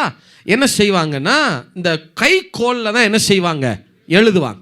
கைக்கோலில் தான் எழுதி அந்த வார்த்தைகளை கொடுப்பாங்க. இப்போ சொத்து மாற்றுறாங்கன்னு வச்சுக்கிறோங்களேன். ஒரு சொத்து கொடுக்குறேன்னா கைக்கோல் எடுத்து நான் இன்னாருக்கு இந்த சொத்தை நான் என்ன செய்கிறேன், நான் கொடுக்குறேன் அப்படின்னு எழுதி என்ன செஞ்சுருவாங்க? கொடுத்துருவாங்க. ஒரு வாக்குத்தத்தை நான் உனக்கு இதை செஞ்சு தரேன் அப்படின்னா என்ன செய்வாங்க? உடனே அந்த கைக்கோலை எடுத்து அதில் அந்த வார்த்தையை எழுதி என்ன செஞ்சுருவாங்க? கையில் கொடுத்துருவாங்க. அப்போ தேவன் 2 நடந்திருக்கணும். ஒன்று என்ன? தேவன் தன்னுடைய கைக்கோலை எடுத்து அதில் தன்னுடைய வார்த்தைகளை எழுதி மோசே கையில் கொடுத்துருக்கணும். இல்லை, மோசே கையில் வச்சிருந்த அந்த கைக்கோலை வாங்கி அதில் தன்னுடைய வார்த்தைகளை எழுதி யார் கையில் கொடுத்துருக்கணும்? மோசே கையில் கொடுத்துருக்கணும். எது எப்படியோ தேவனுடைய வார்த்தை எழுதப்பட்டபடியினாலே அது தேவனுடைய கோலாயிற்று. சொல்லுங்க, தேவனுடைய வார்த்தை எழுதப்பட்டபடியினாலே அது யாருடைய கோலாயிற்று? தேவனுடைய கோலாயிற்று. சரியா? கோல் எதை அடையாளப்படுத்துதுன்னா தேவனுடைய வார்த்தையை. சொல்லுங்க, இந்த கோல் எதை அடையாளப்படுத்துது? தேவனுடைய. ஏசாயா 11:4 வாசிங்க. ஏசாயா 11:4 வாசிங்க. அப்பொழுது நீதியின்படி ஏழைகளை நியாயம் விசாரித்து யதார்த்தத்தின்படி தீர்ப்பு செய்து பூமியை தமது வாக்கின் கோலால் அடித்து. சொல்லுங்க, என்ன கோலால் அடித்து? இன்னொரு பொதுமொழியில் இருக்கு, வார்த்தை என்னும் கோலினால். சொல்லுங்க, என்ன கோலினா? சத்தமா சொல்லுங்க, என்ன கோலினா? வார்த்தை என்னும் கோலினால். ஒரே ஒரு சத்தமா சொல்லுங்க. அப்ப கோல் எதை அடையாளப்படுத்துதுன்னா தேவனுடைய வார்த்தை. சொல்லுங்க, கோல் எதை அடையாளப்படுத்துது? தேவனுடைய வார்த்தை. நீங்க பைபிளில் எங்கெல்லாம் கைக்கோல்னு வருதோ, கோல்னு வருதோ என்னன்னு எடுத்துக்கிறணும்? வார்த்தைன்னு எடுத்துக்கிறணும். சங்கீதம் 23 இருக்கு பாருங்க, உமது கோலும் உமது தடியும் என்னை தேற்றும். அப்ப என்ன அர்த்தம்? கோல் தேற்றும்னா என்ன அர்த்தம்? எது தேற்றும்னு அர்த்தம்? வார்த்தை தேற்றும்னு அர்த்தம். எத்தனை பேர் ஆமேன்னு சொல்ல முடியும்? இப்ப ஒரே ஒரு சொல்லிருங்க, கைக்கோல் எதை அடையாளப்படுத்துகிறது? திருப்பி ஒரு தடவை, கைக்கோல் எதை அடையாளப்படுத்துகிறது? தேவனுடைய வார்த்தையை அடையாளப்படுத்துகிறது. சரி, இப்ப கவனி. மோசே தேவனுடைய அந்த கோலை எடுத்துக்கொண்டு எகிப்து தேசத்துக்கு போகிறார். அங்கே ஒரு சம்பவம் நடக்குது. என்ன? யாத்திராகம புஸ்தகம் 7வது அதிகாரம் 8 12 வாசிங்க. யாத்திராகமம் 7வது அதிகாரம் 8 12. கர்த்தர் மோசேயையும் ஆரோனையும் நோக்கி, உங்கள் பட்சத்திற்கு ஒரு அற்புதம் காட்டுங்கள் என்று பார்வோன் உங்களோட கூட சொன்னால் அப்பொழுது நீ ஆரோனை நோக்கி கோலை எடுத்து அதை பார்வோனுக்கு முன்பாக போடு என்பாயாக. அது சர்ப்பமாகும் என்றா? மோசேயும் ஆரோனும் பார்வோனிடத்தில் போய் கட்டளையிட்டபடியே செய்தார்கள். பார்வோனுக்கு முன்பாகவோ அவன் ஊழியக்காரருக்கு முன்பாகவோ தன் கோலை போட்டான், சர்ப்பமாயிற்று. அப்பொழுது பார்வோன் சாஸ்திரிகளையும் சூனியக்காரரையும் அழைப்பித்தான். எகிப்தின் மந்திரவாதிகளும் தங்களுடைய மந்திர வித்தையினால் அப்படி செய்தார்கள். அவர்கள் ஒவ்வொருவனாக தன் தன் கோலை போட்டபோது அவைகள் சர்ப்பங்களாயின. ஆரோனுடைய கோலோ அவர்களுடைய கோல்களை விழுங்கிற்று. போதும் போதும். இப்ப கவனிங்க, இங்க ஒரு சம்பவம் நடக்குது. என்ன? தேவனுடைய கோலை எடுத்துக்கொண்டு மோசே எகிப்துக்கு போறார். ஆரோனை கூட்டிட்டு போறார். ஆண்டவர் மோசேட்ட சொல்றார், என்னை கவனிங்க, நல்லா கவனிங்க. ஆண்டவர் மோசேட்ட சொல்றார், மோசே ஆரோன்ட்ட சொல்லு, ஆரோனுடைய கோலை எடுத்து உன் கோலை எடுத்து பார்வோனுக்கு முன்னாடி போடுன்னு சொல்லு. அப்படின்னா என்ன அர்த்தம்னா, ஆரோனுடைய கோலை போட சொல்லலை, மோசே கையில் வச்சிருக்கிற அந்த தேவனுடைய கோலை யார் கையில் கொடுத்துடணும்? ஆரோன் கையில் கொடுத்துடணும். ஆரோன் அதை எடுத்து பார்வோனுக்கு முன்னாடி என்ன செய்யணும்? போடணும். இப்போ மோசே என்ன செய்கிறார்னா அந்த கைக்கோலை எடுத்து ஆரோன்ட்ட கொடுக்குறார். ஏன் ஆரோன்ட்ட கொடுக்குறாருனா, ஆரோன் தான் ஜனத்தின் பிரதிநிதி இல்லையா? ஜனங்களுக்காக ஒரு காரியம் செய்யப்படணும்னா யார் தான் செய்ய வேண்டும்? ஆரோன் தான் செய்யணும். அவர் தானே ஆசாரியர் பழைய ஏற்பாட்டில். இப்போ புதிய ஏற்பாட்டில் நம்ம எல்லாருமே விசுவாசிகள் அத்தனை பேருமே ராஜாக்களும் ஆசாரியர்களுமாக இருக்கிறோம் இல்லையா? பழைய ஏற்பாட்டில் அவர் தான் ஆசாரியர் இல்லையா? இப்போ அவர் கையில் மோசே கொடுத்துட்டார். கொடுத்த உடனே ஆரோன் அதை பார்வோனுக்கு முன்னாடி போடுறார். கவனிங்க, அந்த ஆரோன் போட்ட உடனே அந்த கோல் என்னவாக மாறுகிறது? ஒரு பெரிய சர்ப்பமாக மாறுகிறது. பார்வோனும் அவனுடைய மந்திரவாதிகளை கூப்பிடுகிறான். அவர்களும் தங்கள் தங்கள் கோல்களை போடுறாங்க. அவைகளும் என்னவாக மாறுகிறது? சர்ப்பங்களாக மாறுகிறது இல்லையா? இப்ப ஆரோனுடைய கோல் பெரிய சர்ப்பமா மாறுச்சுல்ல, அந்த பெரிய சர்ப்பம் மற்ற எல்லா சர்ப்பங்களையும் என்ன பண்ணிருச்சான்? சத்தமா சொல்லுங்க, விழுங்கிற்று. என்ன பண்ணுச்சு? விழுங்கிற்று. நல்லா கவனிங்க, ஆரோன் கோலை போடுறாரு, என்னவா மாறுது? சர்ப்பமா மாறுது. அவர்களும் தங்கள் கோல்களை போடுறாங்க, அவைகளும் என்னவாக மாறுது? இப்ப ஆரோனுடைய கோல் மற்ற எல்லா சர்ப்பங்களையும் என்ன பண்ணுது? இப்ப நல்லா கவனிங்க, ஆரோன் கோலை போடுறாரு. போட்ட உடனே அது ஒரு பெரிய சர்ப்பமாக மாறுகிறது. மாறி மற்ற எல்லா சர்ப்பங்களையும் அதனுடைய எல்லா உடம்போட அதனுடைய எல்லா தலைகளோட அந்த தலைக்குள்ள இருக்கிற எல்லா விஷத்தோட சேர்த்து விழுங்குது. எல்லா பாம்புகளையும் அவைகளின் எல்லா உடம்பையும் அவைகளின் எல்லா தலைகளையும் அந்த தலைக்குள்ள இருக்கிற எல்லா விஷத்தையும் சேர்த்து விழுங்குது. இப்ப மற்ற எல்லா சர்ப்பங்களுடைய விஷமும் இந்த ஒரு சர்ப்பத்துக்குள்ள வந்துருச்சு. உண்மைதானா? எத்தனை பேர் ஆமேன்னு சொல்ல முடியும்? எல்லா பாம்புகளுடைய விஷமும் இப்ப எதுக்குள்ள வந்துருச்சு? இந்த ஆரோனுடைய கோல் சர்ப்பமா மாறுச்சுல, அந்த ஒரு பெரிய சர்ப்பத்துக்குள்ள எல்லா விஷமும் உள்ள வந்துருச்சு. உண்மைதானா? எத்தனை பேர் ஆமேன்னு சொல்ல முடியும்? இப்ப அந்த சர்ப்பம் திரும்ப ஆரோன் அந்த வாளை பிடிச்ச உடனே அந்த சர்ப்பம் திரும்ப என்னவாக மாறுகிறது? சத்தமா சொல்லுங்க, திரும்ப என்னவாக மாறுகிறது? கோலாக மாறுதா? அப்ப அந்த எல்லா விஷத்தையும் தாங்கி நிற்கிற இந்த சர்ப்பம் திரும்ப அப்படி கோலாக எழும்புச்சு பாருங்க. அது கோலா எழும்பும் போதே மாறும் போதே அதுக்கு உள்ள இருந்த எல்லா பாம்புகளின் விஷமும் அதுக்குள்ளேயே மறைந்து போயிற்று. அது இல்லாமல் போயிற்று. எல்லா விஷமும் அழிந்து போயிற்று. எத்தனை பேர் ஆமேன்னு சொல்ல முடியும்? எத்தனை பேர் ஆமேன்னு சொல்ல முடியும்? இப்ப சொல்லுங்க, கோல் எதை அடையாளப்படுத்துது? சத்தமா சொல்லுங்க. இப்ப பாருங்களேன், இப்ப இயேசு பார்த்தார். என்ன? வார்த்தையான தேவன் வார்த்தையினாலே உலகங்களை படைத்தார். வார்த்தையினாலே மனுஷனை படைத்தார். வார்த்தையினாலே ஆளுகை செய்யும்படி வைத்தார். இந்த சாத்தான் என்ன செஞ்சா? சர்ப்பத்தை பயன்படுத்தி, சொல்லுங்க, எதை பயன்படுத்தி?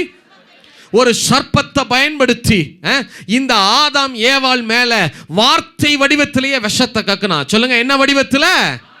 இப்ப இயேசு வந்து பார்த்தா, என் பிள்ளைங்க மேல நீ விஷத்தை கக்கிட்டு இல்ல, இந்த பாம்பை வச்சுதானே நீ விஷத்தை கக்கின, உன் எல்லா விஷத்தையும் நான் முறிச்சு காட்டுறேன் பாருன்னு சொல்லி வார்த்தையாகிய இயேசு பூமிக்கு இறங்கி வந்தா. சிலுவையில அவரே வெண்கல சர்ப்பம் போல மாறினார். அவரே வெண்கல சர்ப்பம் போல மாறினார்.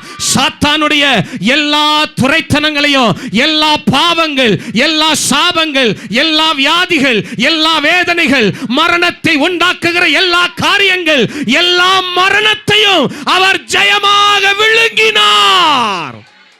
சிலுவையில எல்லா மரணத்தையும் விழுங்கிட்டு மரித்து மீண்டும் வார்த்தையாய் எழும்பினார் பாருங்க. அவர் எழும்புகிற போது சாத்தானுடைய எல்லா விஷமும் முறிந்தது. அவனுடைய ஆளுகைகள் முறிந்தது, அதிகாரங்கள் மறைந்தது, எல்லா விஷமும் முறிக்கப்பட்டது. எத்தனை பேர் ஆமீன் சொல்ல முடியும்? எத்தனை பேர் ஆமீன் சொல்ல முடியும்? இதையே உங்களுக்கு விளங்குறதுக்காக நான் இன்னொரு விதத்தில் சொல்றேன். இயேசு சிலுவையில் வெண்கல சர்ப்பம் போல தொங்கினார். சொல்லுங்க, எது போல தொங்குறாரு? இப்ப சாத்தான் தேவனுடைய எதை மறைத்து விஷத்தை கக்குனா? சொல்லுங்க, சத்தமா சொல்லுங்க. தேவனுடைய எதை மறைச்சான்? நேசத்தை மறைச்சு எதை கக்குனா? விஷத்தை கக்குனான்ல. அவர் பார்த்தார், என் தேவனுடைய நேசத்தை மறைச்சு தானே நீ விஷத்தை கக்குன, உன் விஷத்தை எப்படி முறிக்கிறேன் பாரு, திரும்ப எப்படி நான் நேசத்தை காட்டுறேன் பாருன்னு சொல்லி சிலுவையில் அவர் வெண்கல சர்ப்பம் போல மாறினார்.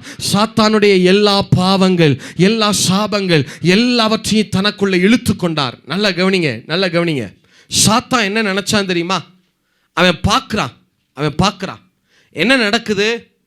முதலாம் ஆதாம் தோட்டத்தில் இருந்தான். அவன் மேலே எல்லா விஷத்தையும், விஷமுள்ள வார்த்தைகளையும் இந்த பாம்பை வச்சு கக்க வச்சான் இல்லை? அவங்க மறிச்சிட்டாங்க. இப்போ அவர்களை மீட்க 2ஆம் ஆதாம் இயேசு சிலுவைக்கு வந்திருக்கிறார். இப்போ சாத்தான் என்ன நினைக்கிறான்?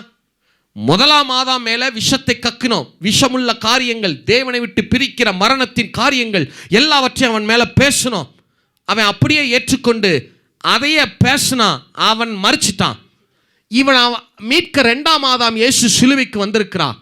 இவரையும் எப்படியாவது விஷமுள்ள வார்த்தைகளை பேச வைக்கணும். சாத்தான் எதிர்பார்த்தான். நான் உங்களுக்கு பின்னாடி ப்ரூவ் பண்றேன்.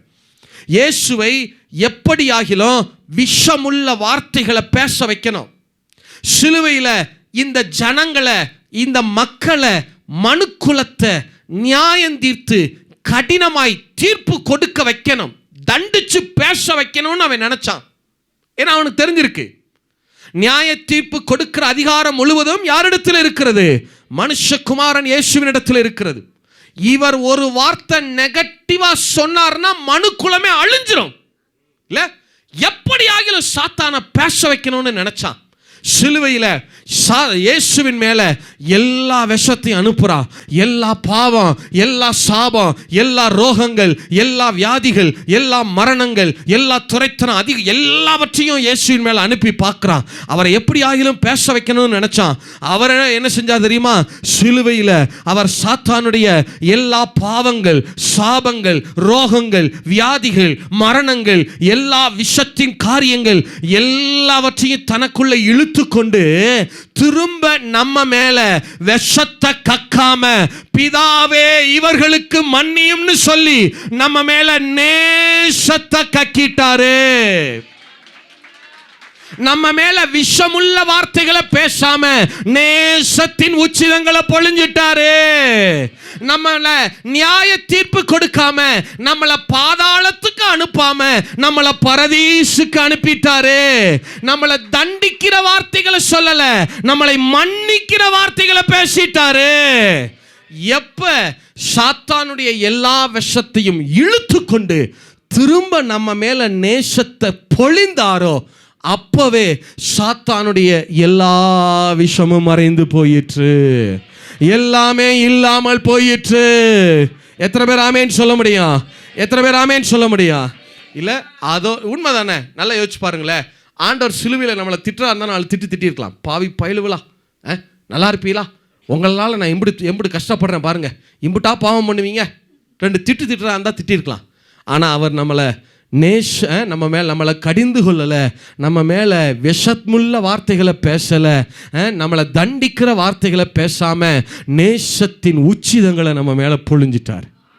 சிலுவையில் சாத்தானுடைய எல்லா விஷயத்தையும் இழுத்து கொண்டு அவர் நம்ம மேலே நேசத்தை கக்கினார் பாருங்க. அப்பொழுதே சாத்தானுடைய எல்லா விஷயமும் மறைந்து போயிற்று. உண்மைதானே? எத்தனை பேர் ஆமேன்னு சொல்ல முடியும்? இப்போ சீக்கிரம் சொல்லுங்க. ஆரோன் எதை போட்டாரு? அது என்னவா மாறுது? மற்ற எல்லா சர்ப்பங்களையும் என்ன பண்ணிருச்சு? மற்ற எல்லா விஷயமும் எதுக்குள்ளே வந்துருச்சு? இந்த ஒரு பாம்புக்குள்ளே வந்துருச்சா? இப்போ இது அங்கே இருக்கிற யாரை வேணா கடிக்கலாம் தானே? பார்வோனை கடிக்கலாம், மோசையை கடிக்கலாம், ஆரோனை கடிக்கலாம், மந்திரவாதிகள் கடிக்கலாம். ஏன்னா அவ்வளோ விஷம் இருக்குது இதுக்குள்ளே. ஆனால் இந்த பாம்பு எல்லா பாம்புகளின் விஷத்தையும் விழுங்கிட்டு யாரையும் கடிக்காம திரும்ப என்னவாக மாறிவிட்டது. அதை போல தான் இயேசு சாத்தானுடைய எல்லா விஷத்தையும் தனக்குள்ளே இழுத்து கொண்டு திரும்ப நம்ம மேலே விஷத்தை கக்காம எதை கக்கிட்டாரு? நேசத்தின் உச்சிதங்களை பொழிஞ்சிட்டாரு. எத்தனை பேர் ஆமேன்னு சொல்ல முடியும்? எத்தனை பேர் ஆமேன்னு சொல்ல முடியும்? ஆண்டவர் சாத்தானுடைய எல்லா விஷத்தையும் விழுங்கிட்டு நம்ம மேலே விஷத்தை கக்கலை, எதை கக்கி இருக்கிறார்? நம்ம மேலே நேசத்தை. எத்தனை பேர் ஆமேன்னு சொல்ல முடியும்? எத்தனை பேர் ஆமேன்னு சொல்ல முடியும்? இப்போ இந்த வெண்கல சர்ப்ப சம்பவத்திலே அப்படித்தானே நடந்துச்சு இல்லை? வாசிங்க. என்னாகவும் 20:12 வாசிங்களேன். 20:12 நினைக்கிறேன். வாசிங்க. பின்பு கர்த்தர்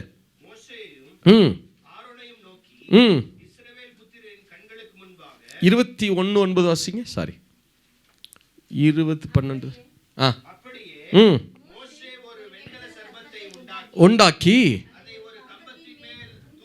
தூக்கி வைத்தான். சர்ப்பம் ஒருவனை கடித்தபோது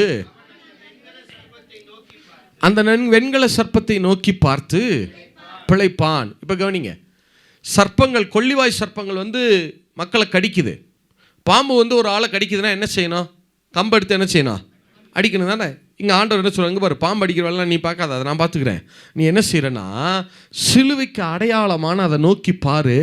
நீ பார்த்தீன்னா அந்த பாம்பு உன்னை கடிச்சிச்சு இல்லையா, உனக்குள்ளே போச்சுல்ல அந்த விஷம், அந்த விஷம் உள்ளுக்குள்ளேயே முறிஞ்சு போயிடும், உள்ளுக்குள்ளேயே இல்லாமல் போயிடும், அது செயலிழந்து போயிடும். எத்தனை பேர் ஆமேன்னு சொல்ல முடியும்? எத்தனை பேர் ஆமேன்னு சொல்ல முடியும்?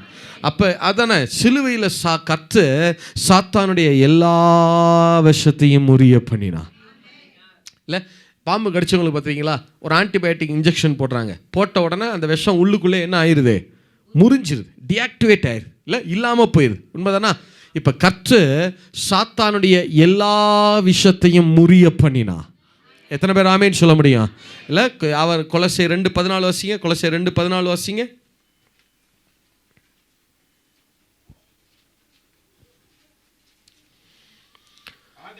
ஆகையால் கொலோசியர் 2:14 நமக்கு எதிரடையாகவ கட்டளைகளால் நமக்கு விரோதமாகவ இருந்த கையெழுத்தை குலைத்து நடுவில் இராதபடிக்கு எடுத்து ஆணி அடித்து துரைத்தனங்களையும் அதிகாரங்களையும் உரிந்து கொண்டு வெளியரங்கமான கோலமாக்கி அவைகளின் மேல் சிலுவையிலே வெற்றி சிறந்தா. எத்தனை பேர் ஆமேன்னு சொல்ல முடியும்? இன்னொரு மொழிபெயர்ப்பில் எப்படி இருக்கு? அவர் சாத்தானுடைய ஆயுதங்களையெல்லாம் உரிந்து கொண்டு அவனை சிலுவையில் நிர்வாண கோலமாக்கி அவனை சிலுவையில் ஊர்வலமாய் இழுத்து கொண்டு பவனி சென்றாராம். அப்படின்னா என்ன அர்த்தம்னா, ஒரு ராஜா தோத்துட்டார்னு வைங்க, போரில் தோத்துட்டார்னு வைங்க, வெற்றி பெற்ற ராஜா என்ன செய்வாங்க? தோத்து போன ராஜாவை தெருவா என்ன செஞ்சுட்டு வருவாங்க? இழுத்துட்டு வருவாங்கல்ல. அதை போல ஆவி மண்டலத்தில் சிலுவையில் இயேசு சாத்தானுடைய எல்லா துரைத்தனங்கள், அதிகாரங்கள், ஆளுகைகள், விஷத்தின் காரியங்கள், மரணத்தின் காரியங்கள், மரணத்தை உண்டாக்குகிற எல்லா காரியங்களையும் அவனிடத்திலிருந்து பிடுங்கி கொண்டு அவனை நிர்வாண கோலமாக்கி நியூடா மாற்றி அவனை சிலுவையில் தரன்னு இழுத்து கொண்டு அவனை ஆவி மண்டலத்தில் இழுத்து கொண்டு ஊர்வலம் பவனி சென்றாரா. இல்ல, சாத்தான் இடத்துல எந்த அதிகாரமும் இல்லை. சொல்லுங்க, இப்ப சாத்தான்ட்ட எந்த அதிகாரமா? சத்தமா சொல்லுங்க, எந்த அதிகாரமா? உண்மைதானா? வேதம் பொய் சொல்லாது. துரைத்தனங்களையும் அதிகாரங்களையும் உரிந்து கொண்டு தான். இப்போ அவன்கிட்ட எந்த அதிகாரமும் கிடையாது. எத்தனை பேர் ஆமேன்னு சொல்ல முடியும்? சிலர் நினைப்பாங்க, ஆண்டவர் தலையை நசுக்கிட்டாரு, வாள் மட்டும்தான் ஆடுது. வாளும் ஆடலை, காலும் ஆடலை. அவர் எதையும் மிச்சம் வைக்கிறவர் அல்ல. சாத்தானுடைய எல்லாவற்றையும் அவர் ஜெயமாக விழுங்கினார். எத்தனை பேர் ஆமேன்னு சொல்ல முடியும்? எத்தனை பேர் ஆமேன்னு சொல்ல முடியும்? அவர் எதையும் மிச்சம் வச்சுட்டு போறவர் இல்லை. எத்தனை பேர் ஆமேன்னு சொல்றீங்க? சரி, இப்போ அவன்கிட்ட எந்த அதிகாரமும் இல்லை. சொல்லுங்க, சாத்தான்கிட்ட எந்த அதிகாரமா? இப்போ எப்படி வேலை செய்கிறான் அவன்? இப்போ கவனிங்க. இப்போ சாத்தான் பார்க்குறான், என்னடா இது இப்படி ஆயிப்போச்சு. முதலாம் மாதம் தோட்டத்தில் இருந்தான். அவன் மேலே விஷமுள்ள வார்த்தைகளை அவன்கிட்ட பேசணும். அவன் அந்த விஷமுள்ள வார்த்தைகளை ஏற்றுக்கொண்டான். அதையே பேசுனா, அதன்படியே செயல்பட்டான், மறிச்சிட்டான். ரைட்டு. இவனை மீட்க 2ஆம் மாதம் இயேசு வந்தார். சரி, இவர் மேலே விஷமுள்ள வார்த்தைகளை கக்கலாம், விஷத்தின் காரியங்களை கக்கலாம், இவரையும் சிலுவையில் விஷத்தை பேச வச்சிருவோம். இவர் வெண்கல சர்ப்பம் போல மாறி இருக்கிறாரு, இவரை வச்சு ஜனங்கள் மேலே விஷத்தை கக்கிடுவோன்னு சொல்லி இவர் மேலே எல்லா விஷத்தையும் அனுப்பி பார்த்தான். அவர் என்ன பண்ணிட்டாரு? இவன்கிட்ட இருந்த விஷத்தை எல்லாம் வாங்கிக்கிட்டு விஷத்தை கக்காம எதை கக்கிட்டு போயிட்டாரு? நேசத்தை கக்கிட்டாரு. இப்போ அவன்கிட்ட விஷம் இல்லை. இப்போ அவன்கிட்ட விஷம். இப்போ பார்க்குறான், என்னடா இது, தோட்டத்தில் பாம்பை வச்சு விஷத்தை பேச வச்சோம்.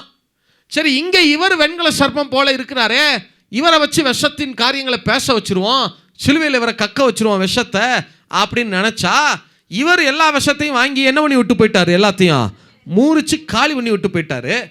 இப்போ சாத்தான்ட்ட விஷம் இல்லை. சொல்லுங்க, இப்போ சாத்தான்ட்ட விஷம். இப்போ அவன் பார்க்குறான், இப்போ யார்கிட்ட விஷம் இருக்குன்னு பார்க்குறான். இப்போ யார்கிட்ட விஷம் இருக்கு? வாசிங்க, யாக்கோபு புஸ்தகம் 3வது அதிகாரம் 8வது வசனம். யாக்கோபு புஸ்தகம் 3வது அதிகாரம் 8வது வசனம். நாவை அடக்க ஒரு மனுஷனாலும் கூடாது. எல்லாரும் எடுத்துக்கொள்ளுங்க. முக்கியமான கீவேர்ட்ஸ் சேர்ந்து வாசிக்கணும். எல்லாரும் எடுத்துக்கொள்ளுங்க. எல்லாரும் சேர்ந்து வாசிங்க. பக்கம் சொல்லுங்க. புதிய ஏற்பாட்டில் 316 314 எடுத்துக்கொள்ளுங்க. சேர்ந்து வாசிங்க. நாவை அடக்க ஒரு மனுஷனாலும் கூடாது, அது அடங்காத பொல்லாங்குள்ளதும் சாவுக்கு ஏதுவான என்ன நிறைந்ததாக இருக்கிறதா? சத்தமா சொல்லுங்க, என்ன நிறைந்ததாக இருக்கிறது? இன்னொரு வசனம் ரோமர் புஸ்தகம் 3வது அதிகாரம் 13வது வசனம். ரோமர் புஸ்தகம் 3 எடுத்துக்கொள்ளுங்க. எல்லாரும் சேர்ந்து வாசிக்கலாம். பக்கம் சொல்லுங்க. ஃபர்ஸ்ட் 210 எடுச்சிட்டிங்களா? சேர்ந்து வாசிக்கலாமா? சேர்ந்து வாசிங்க பார்க்கலாம்.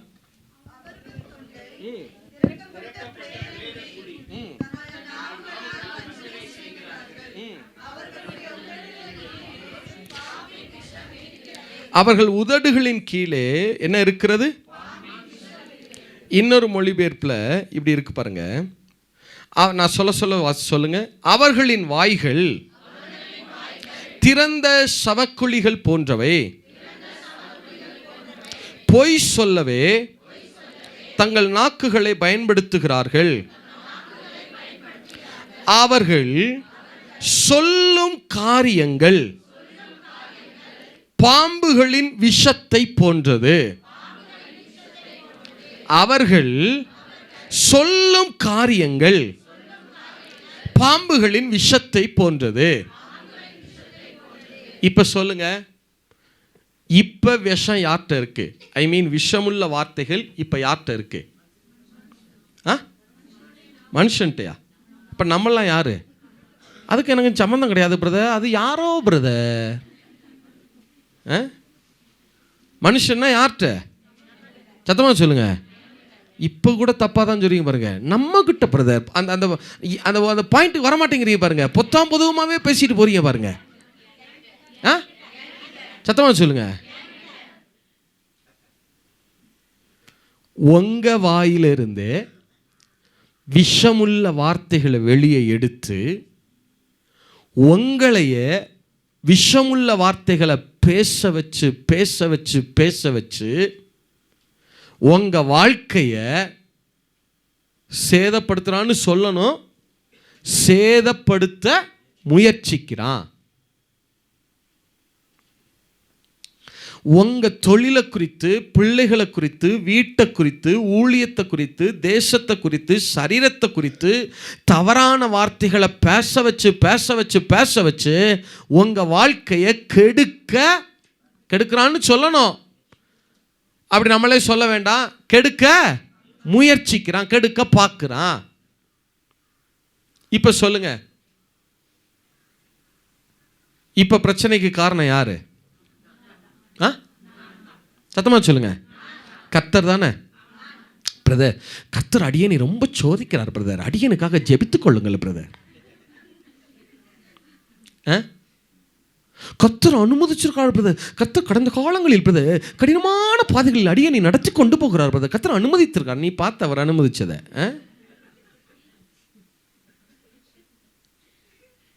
சொல்லுங்க, யார் காரணம்? சாத்தான் தானே. சாத்தான் ரொம்ப கஷ்டப்படுத்துறான் பிரதர். ஒரு 3 நாள் பாஸ்டிங்கை போடுங்க பிரதர். சொல்லுங்க, யார் காரணம்? சாத்தான்ட்ட போய், ஏப்பா இந்த அம்மாவை ரொம்ப கஷ்டப்படுத்துறியா, ஏன் இப்படி பண்ணுற? அவன் என்ன சொல்கிறான் தெரியுமா? அட போங்கய்யா, நான் ஊட்டிக்கு போய் 6 மாதம் ஆச்சு, இந்த அம்மா எதுக்கு எடுத்தாலும் என்னையவே சொல்லிட்டு தெரியுது. நான் ஊட்டிக்கு போய் எத்தனை நாள் ஆச்சு? இந்த அம்மா நல்லா கார குழம்பு வச்சு வெட்டுன்னு வெட்டி விட்டு டிசென்ட்ரி போனால் நானும் அப்புறம் போய் சாத்தா என்னை ரொம்ப கஷ்டப்படுத்துகிறேன்.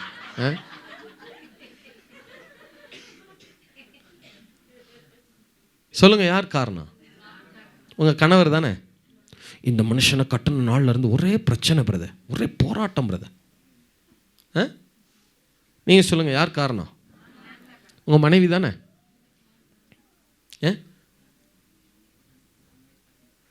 பிரதர், சிஸ்டர், சாத்தான்ட்ட எந்த அதிகாரமும் இல்லையா? உண்மையா இல்லை, வேதம் பொய் சொல்லாது. அப்போ எப்படி சேதப்படுத்துகிறான்? உங்களைய பேச வச்சு பேச வச்சு பேச வச்சு. என்ன பேச்சுன்னு நினைக்கிறீங்க? என்னத்தையாவது பேசுறது. இப்பெல்லாம் பிரதர் 40 வயசாயிட்டாலே ப்ரெஷர் சுகர்லாம் தானாக வந்துடும் பிரதர். கண்டிப்பாய் வரும், கண்டிப்பாய் வரும்.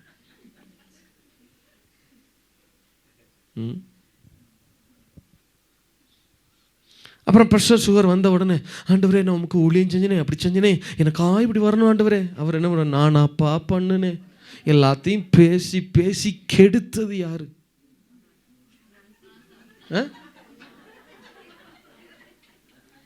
இப்பெல்லாம் பிரதர் ஊட்டி ரொம்ப மோசம் பிரதர். குடிச்சுட்டே திரியாங்க பிரதர். நம்ம பார்த்து கவனமாக போகணும் பிரதர். இல்லைன்னு வச்சுக்கோங்களேன், டம்முன்னு வந்து மோதிடுவாங்க பிரதர். நீங்கள் கேஷுவலாக சொல்லுவீங்க, ஜோக் அடிக்கிறேன், நடப்பை பேசுகிறேன்னு சொல்லிட்டு என்னத்தையாவது பேசுறது. நீங்கள் கேஷுவல், இது உண்மையை சொல்லட்டுமா? இது எப்படி வேலை செய்யும் தெரியுமா? வார்த்தை ஆவியும் ஜீவனுமாக இருக்குது. சொல்லுங்கள், வார்த்தை எப்படி இருக்குது? நீங்கள் ஒரு வார்த்தையை பேசுகிறீங்கன்னா அது உங்களுக்குள்ளேருந்து ஆவியாக வெளியே வரும், ஸ்பிரிட்டாக வெளியே வரும். அது உங்கள் கண்ணுக்கு தெரியாது, அதுதான் பிரச்சனை. ஸ்பிரிட்டாக வெளியே வந்த அந்த வார்த்தை இருக்குது பாருங்கள், அது போய் என்ன செய்யும்னா, நீங்கள் பேசின அந்த வார்த்தையை ஜீவனாக, லைஃபாக உங்கள் கண்ணு முன்னாடி நிறுத்துறதுக்கு அது வேலை செய்யும். அது பூமியின் கடைசி வரைக்கும் சொல்லும். அப்படி தான் சொல்லுது, கர்த்தருடைய சத்தம் பூமியின் கடைசி பரியந்தம் சொல்லுகிறது. அவருடைய சாயலாக படைக்கப்பட்டிருக்கிற உங்கள் வார்த்தையும் பூமியின் கடைசி பரியந்தம் சொல்லும். நீங்கள் ஒரு வார்த்தையை பேசுகிறீங்கன்னா அது உங்கள் வாழ்க்கையில் நடக்கிறதுக்காக அந்த வார்த்தை என்ன செய்யும்? பூமியின் கடைசி பரியந்தம் போய் வேலை செய்யும். நான் உங்களுக்கு புரிய முடியாது சொல்கிறேன், ப்ராக்டிக்கலாக சொல்கிறேனே. நீங்கள் இப்போ சொல்கிறீங்க, இப்போலாம் பிரதர் ஊட்டி ரொம்ப மோசம், குடிச்சுட்டே தராங்க பிரதர், வண்டியில் டம்முன்னு மோதிடுறாங்க பிரதர் சொல்லிட்டீங்களா? நீங்கள் சொல்லிட்டு மறந்துடுவீங்க. இந்த வார்த்தை உங்களுக்குள்ளே இருந்து ஸ்பிரிட்டாக வெளியே வந்துடும். வெளியே வந்துருச்சா? இப்போ நீங்கள் சொன்ன வார்த்தையை உங்கள் வாழ்க்கையில் நடத்தி காட்டணும், ஜீவனாக்கணும், அதை லைஃபாக வாழ்வாக மாற்றணும். என்ன செய்யும்? இந்த வார்த்தை ட்ராவலா இங்கேருந்து எங்கே போகும் தெரியுமா? மெட்ராஸுக்கு ட்ராவலா. நான் உண்மையை தான் சொல்கிறேன். சென்னைக்கு ட்ராவல் ஆகி அங்கே போய் பைக்கே ஓட்ட தெரியாத ஒரு ஆளை தேடும். அவனுக்கு ஆக்சுவலாக சரியாக என்ன ஓட்ட தெரியாது. பைக்கே ஓட்ட தெரியாத ஒரு ஆளை போய் பிடிக்கும். இதுக்கு ஒரு 6 மாதம் டைம் எடுக்கும். பிடிச்சிருச்சா அடுத்து அவனுக்கு பைக் வாங்குறதுக்கு பணம் கொடுக்கும். ஆஃபீஸ்லேருந்து சொந்தக்காரங்கலேருந்து அங்கங்கே இருந்து எல்லாருக்கும் என்ன செய்யும், அவனுக்கு பணத்தை சேகரித்து பணத்தை கொடுக்கும். அது இதுக்கு ஒரு 6 மாதம் டைம் எடுக்கும். ஆயிடுச்சா? இப்போ பைக் வாங்கிடுவான். என்ன வாங்கிட்டான்? 1 வருஷம் ஆச்சா பைக் வாங்கிட்டானா? அடுத்து ஒரு 3 மாதத்தில் அவனுக்கு ஊட்டிக்கு டிரான்ஸ்ஃபர் வரும். பாருங்க, எங்கே டிரான்ஸ்ஃபர் வருது? ஊட்டிக்கு டிரான்ஸ்ஃபர் வந்துட்டானா? அடுத்த ஒரு 3 மாதத்தில் நீங்கள் இருக்கிற ஏரியாவுக்கே குடி வருவான். பாருங்க, வந்துட்டானா? இது என்ன பண்ணிங்களா? வந்துட்டானா? ஒரு நாள் காலையில் நீங்கள் வீட்டை விட்டு கிளம்புற நேரம் அவனும் கிளம்புவான், இல்லை அவன் கிளம்புற நேரம் நீங்கள் கிளம்புவீங்க. எங்கிட்டு கடந்து தான் வந்தானே தெரியாது. அப்படி ஃப்ராக்ஷன் ஆஃப் செகண்டில் சட்டனா வந்து மோதி டம்முன்னு மோதி கால் ஃப்ராக்சர் ஆகி ஹாஸ்பிட்டலில் படுத்துக்கிட்டு அங்கே தானே நம்ம பைபிள் வாசிப்போம். வசனம் இருக்கும், மரணமும் ஜீவனும் நாவின் அதிகாரத்தில் இருக்கோ. ஆனால் இது நடக்கிறதுக்கு 2.5-3 வருஷம் ஆயிருக்கும். நம்ம பேசுனது தான் இப்படி வந்து நிற்கிதுன்னு நமக்கு என்ன செய்யாது. நான் 2-3 வருஷத்துக்கு சொல்லலை, வேதத்தில் 30 வருஷம் கழிச்சு நடந்த சம்பவங்கள் எல்லாம் உண்டு. 30 வருஷம் கழிச்சு. ஆதியாகம புஸ்தகம் 48:1 நினைக்கிறேன், வாசிங்களேன்.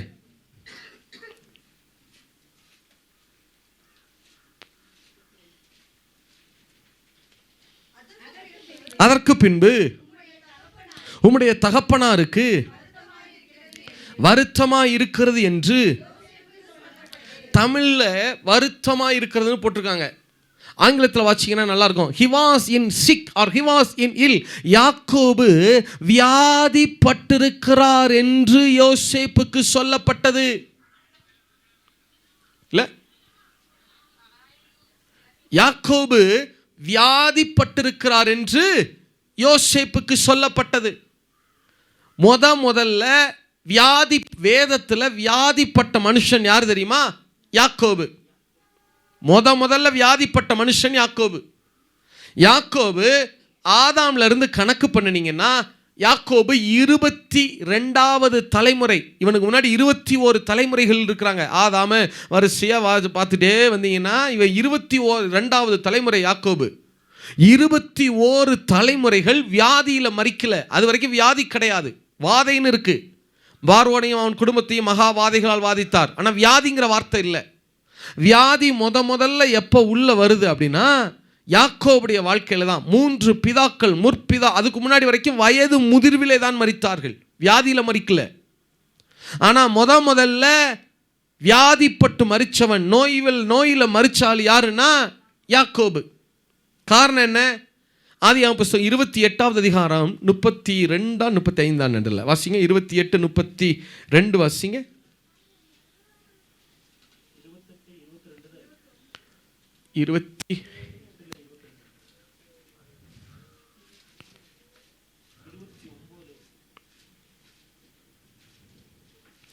அதற்கு அவன், என் நரைமயிரை நீங்கள் சஞ்சலத்தோட பாதாளத்தில் இறங்க பண்ணுவீர்கள் என்றான். 28 ஒரு நிமிஷம் எடுத்துக்கொள்கிறேன்.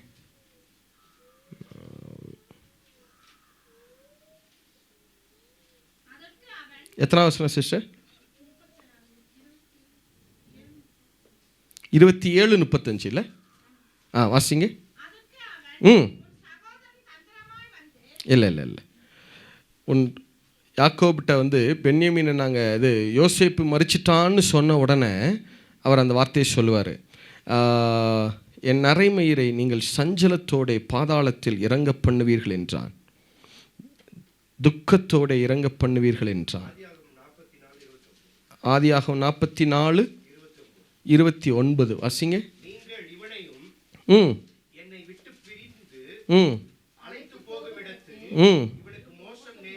மோசம் நேரிட்டால் என் நரைமயிரை நீங்கள் வியாகுலத்தோட பாதாளத்தில் என்ன செய்ய பண்ணுவீர்கள்? இறங்க பண்ணுவீர்கள் என்றான். இல்லை, இதே வசனம் இன்னொரு வசனம் இருக்கு. யாக்கோபு இதுக்கு முன்னாடி பாருங்களேன், 31 வாசிங்க. அவர் இளையவன் வரவில்லை என்று ம் அறிந்த மாத்திரத்தில் ம் இறந்து போவார். ம் இப்படி உமது அடியாராகிய நாங்கள் உமது அடியாராகிய எங்கள் தகப்பனுடைய நரைமேறிய வியாகுலத்துடனே பாதாளத்தில் இறங்க பண்ணுவோம். ஆதியாகம புஸ்தகம் 27:25 சாரி 37:35. Yeah thank you. 37:35. அவனுடைய குமாரர் குமாரத்திகள் எல்லாரும் நின்றார்கள். ஆனாலும்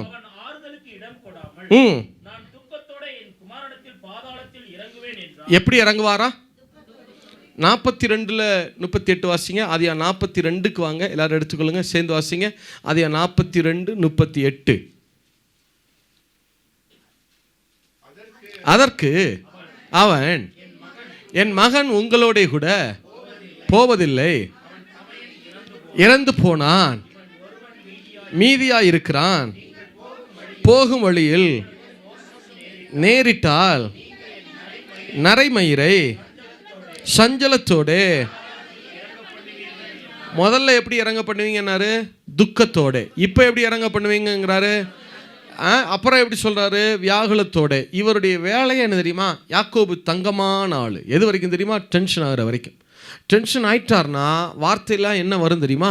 நீங்கள் என்னை துக்கத்தோடு தான் சாகப்படும், நான் துக்கத்தோடு தான் சாவேன், வருத்தத்தோடு தான் சாவேன், சஞ்சலத்தோடு தான் சாவேன், வியாகுலத்தோடு தான் சாவேன். சொல்லி சொல்லியே வியாதிப்பட்டு மரித்து போனார் யாக்கோபு.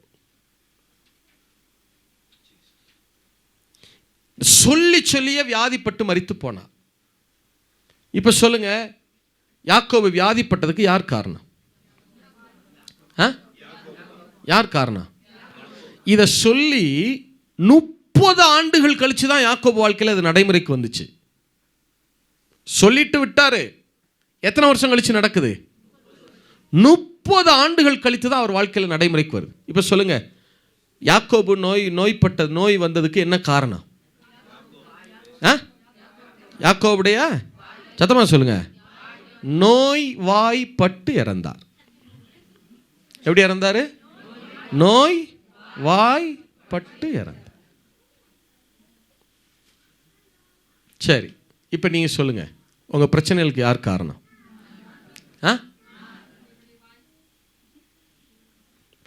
சரி, நேரம் இல்லை, நான் அடுத்ததுக்கு வரேன். எப்போ நீங்க தவறான வார்த்தைகளை நிறைய பேசுறீங்க? சபையார் எல்லாரும் ஒருமனப்பட்டிருந்தார்கள்ங்கிற மாதிரி ஒரே மாதிரி பதில் சொல்றீங்க பாரு. ரெண்டாவது ஒப்பீனியனே கிடையாது பாருங்க. அவங்க மேல் வீட்டறையில் ஒருமனப்பட்டிருந்தார்கள் மாதிரி நீங்க மலையிலே ஒருமனப்பட்டிருக்கிறீர்கள். சரி, வாசிங்க. யாக்கோபு புஸ்தகம் 1வது அதிகாரம் 20வது வசனம். யாக்கோபு, மனுஷருடைய கோபம் தேவனுடைய நீதியை நடப்பிக்க. எல்லாரும் சேர்ந்து வாசிங்க, எடுத்துக்கொள்ளுங்க. கீவர்ஸ் சத்தம் வாசிங்க, பக்கம் சொல்லுங்கண்ணா. எல்லாரும் எடுத்துக்கிட்டீங்களா? எடுத்துட்டீங்களா? சேர்ந்து வாசிங்க. மனுஷனுடைய கோபம் தேவனுடைய நீதியை என்ன செய்ய மாட்டாதே. நான் இப்போ இன்னொரு வசனத்தை வாசிக்கிறேன், இன்னொரு மொழிபெயர்ப்பில், நீங்கள் எல்லாரும் ரிப்பீட் பண்ணணும். மனிதரின் சினம் கடவுளுக்கு ஏற்புடைய செயல்கள் நிறைவேற தடையாக இருக்கிறது. இன்னொரு மொழிபெயர்ப்பில் வாசிக்கிறேன். ஒருவனின் கோபமானது அவனை தேவன் விரும்புகிற நல்வழியில் நடத்தாது. ஒரு மனுஷனின் சினம் தேவனுக்கு ஏற்புடைய செயல்கள் அவன் வாழ்க்கையில் நிறைவேற தடையாக இருக்கிறது. ஒரு மனிதனின் சினம் தேவனுக்கு ஏற்புடைய செயல்கள், புரியும்படியா சொன்னா தேவனுக்கு ஏற்ற செயல்கள், இன்னும் விளங்கும்படியா பிப்ளிக்கல் வேர்ட்ல சொன்னா ஒரு மனிதனின் சினம் தேவனுடைய சித்தம் அவன் வாழ்க்கையில் நிறைவேற தடையாக இருக்கிறது.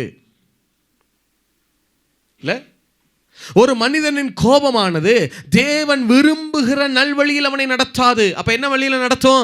தேவனுக்கு சித்தமில்லாத, தேவன் விரும்பாத தீய வழியில் அவனை நடத்தும். இல்ல, வாக்குத்தத்தங்கள் கொடுத்து பல வருஷங்களாச்சு. வாக்குத்தத்தங்கள் நடக்க வேண்டியது தேவனுடைய சித்தமா? சித்தம். ஆனா இன்னும் நடக்கல. ஏன்? கோபப்பட்டு பேசி பேசி பேசி பேசி வாரத்துக்கு ஒரு தடவை, மாசத்துக்கு ஒரு தடவை, வீட்டில் வெடிச்சு 3 மாசத்துக்கு ஒரு தடவை வெடிச்சு பேசி பேசி பேசி பேசி அத்தனை வாக்கு தத்தங்களும் அப்படியே பெண்டிங்ல இருக்கு. தேவனுடைய சித்தமா? சித்தம். ஏன் பிரதர் நடக்கல? ஏன் டிலே ஆகுது? கோபம். எவ்வளவு பேச்சு பேசி பேசி பேசி பேசி, அவரது வயசாச்சு, 70 வயசாச்சு, இன்னும் வாக்கு தத்தங்கள், சொல்லப்பட்ட வாக்கு தத்தங்கள் நடக்கல. நிறைய பேர் வாக்கு தத்தங்களை சுதந்திரிக்காமலே பரலோகத்துக்கு போயிட்டாங்க தெரியுமா? அங்க போய் பரலோகத்தில் போய் ஆண்டவர்கிட்ட, ஆண்டவரே நீங்க எனக்கு வாக்கு தத்தங்கள்லாம் கொடுத்தீங்க பூமியில நிறைவேற்றுறதுக்கு, ஆனா என்ன செய்யல நீங்க? வாக்கு தத்தங்கள் என்ன ஆகல, அதுக்குள்ள நான் பரலோகத்துக்கு வந்துட்டேன். அவர் என்ன சொல்லுவாரு? இங்க பாரு, பரலோகத்துக்கு வந்திருக்கேன்னு பார்க்குறேன், பேசாம உள்ள போயிரு. பேசாம எல்லாத்தையும் பேசி பேசி கெடுத்தது யாரு?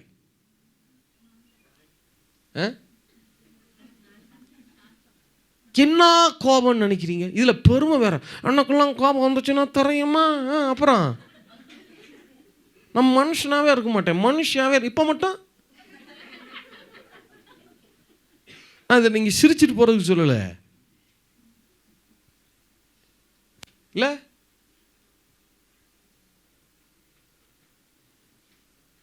நான்லாம் கோபம் வந்தாலும் நான் சரியாக தான் கோவப்படுவேன். கோபமே தப்பு. அதில் என்ன சரியாக கோவப்படுறேன்?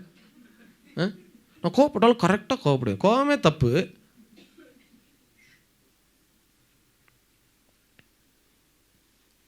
நாங்கள்லாம் அப்படியே ஜோம் பண்ணி அப்படியே நல்ல மல்லங்கள் போட்டோன்னு தெரியுமா? நல்லா ஜோம் பண்ணனா தெரியுமா? சாத்தான் பாப்பா எங்கே வரும்? இதெல்லாம் நீ சொல்லாத. நீ யார் எனக்கு தெரியும்? இந்த நிற்கிது பாரு உன் பைக்கு. நீ பைக்கை எடுக்கிறதுக்கு அப்படின்னு உன்னை சுண்டனன்னு வச்சுக்க. நீ யாருன்னு, உன் பலவீனம் என்னன்னு எனக்கு தெரியும். அப்படியே ஒயின் உச்சத்தில் போய் நிற்ப நீ.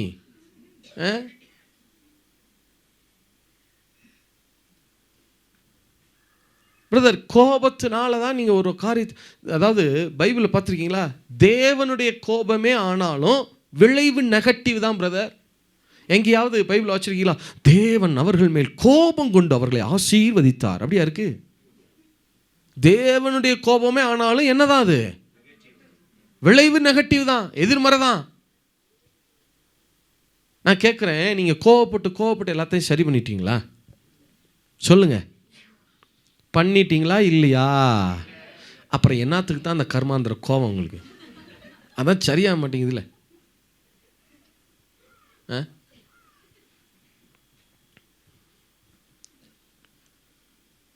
பிரதர், சிஸ்டர், வேதம் சொல்லுது, சாந்த குணமுள்ளவர்கள் பூமியை சுதந்தரிப்பார்கள். இல்லை, பூமியிலேயே சாந்த குணமுள்ள ஆள் ஒருத்தர் தான். யார் தெரியுமா? மோசே. இல்லை, ஆனால் கானானை சுதந்திரிக்கல. ஏன் சொல்லுங்க? பாறை தண்ணி கொடுக்க மாட்டேங்குது. ஆண்டவர் சொல்றார், பாறைகிட்ட போய் பேசணும். இவனுக்கு என்ன கோபம்? இத்தனை நாள் ஒழுங்காக தானே தண்ணி கொடுத்த, இப்போ மட்டும் என்ன தண்ணி கொடுக்க மாட்டேங்கிற? வந்துச்சு பாருங்க கோபம், எடுத்துட்டு அடிச்சான் பாருங்க. சாந்த குணமுள்ளவர்கள் பூமியை சுதந்திரிப்பாங்க. ஆனால் பூமியிலேயே சாந்த குணமுள்ள ஆளு, ஆனால் ஒரு தடவை பட்ட கோபத்தினால என்ன பண்ண முடியாம போச்சு?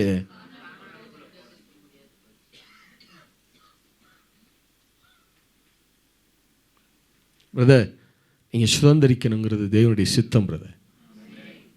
ஆனால் உங்கள் கோபம் அதை சுதந்திரிக்காது. உங்கள் கோபம் அதை சுதந்திரிக்காமல் தடை செய்யும். சாந்த குணம்தான் சுதந்திரிக்கும்.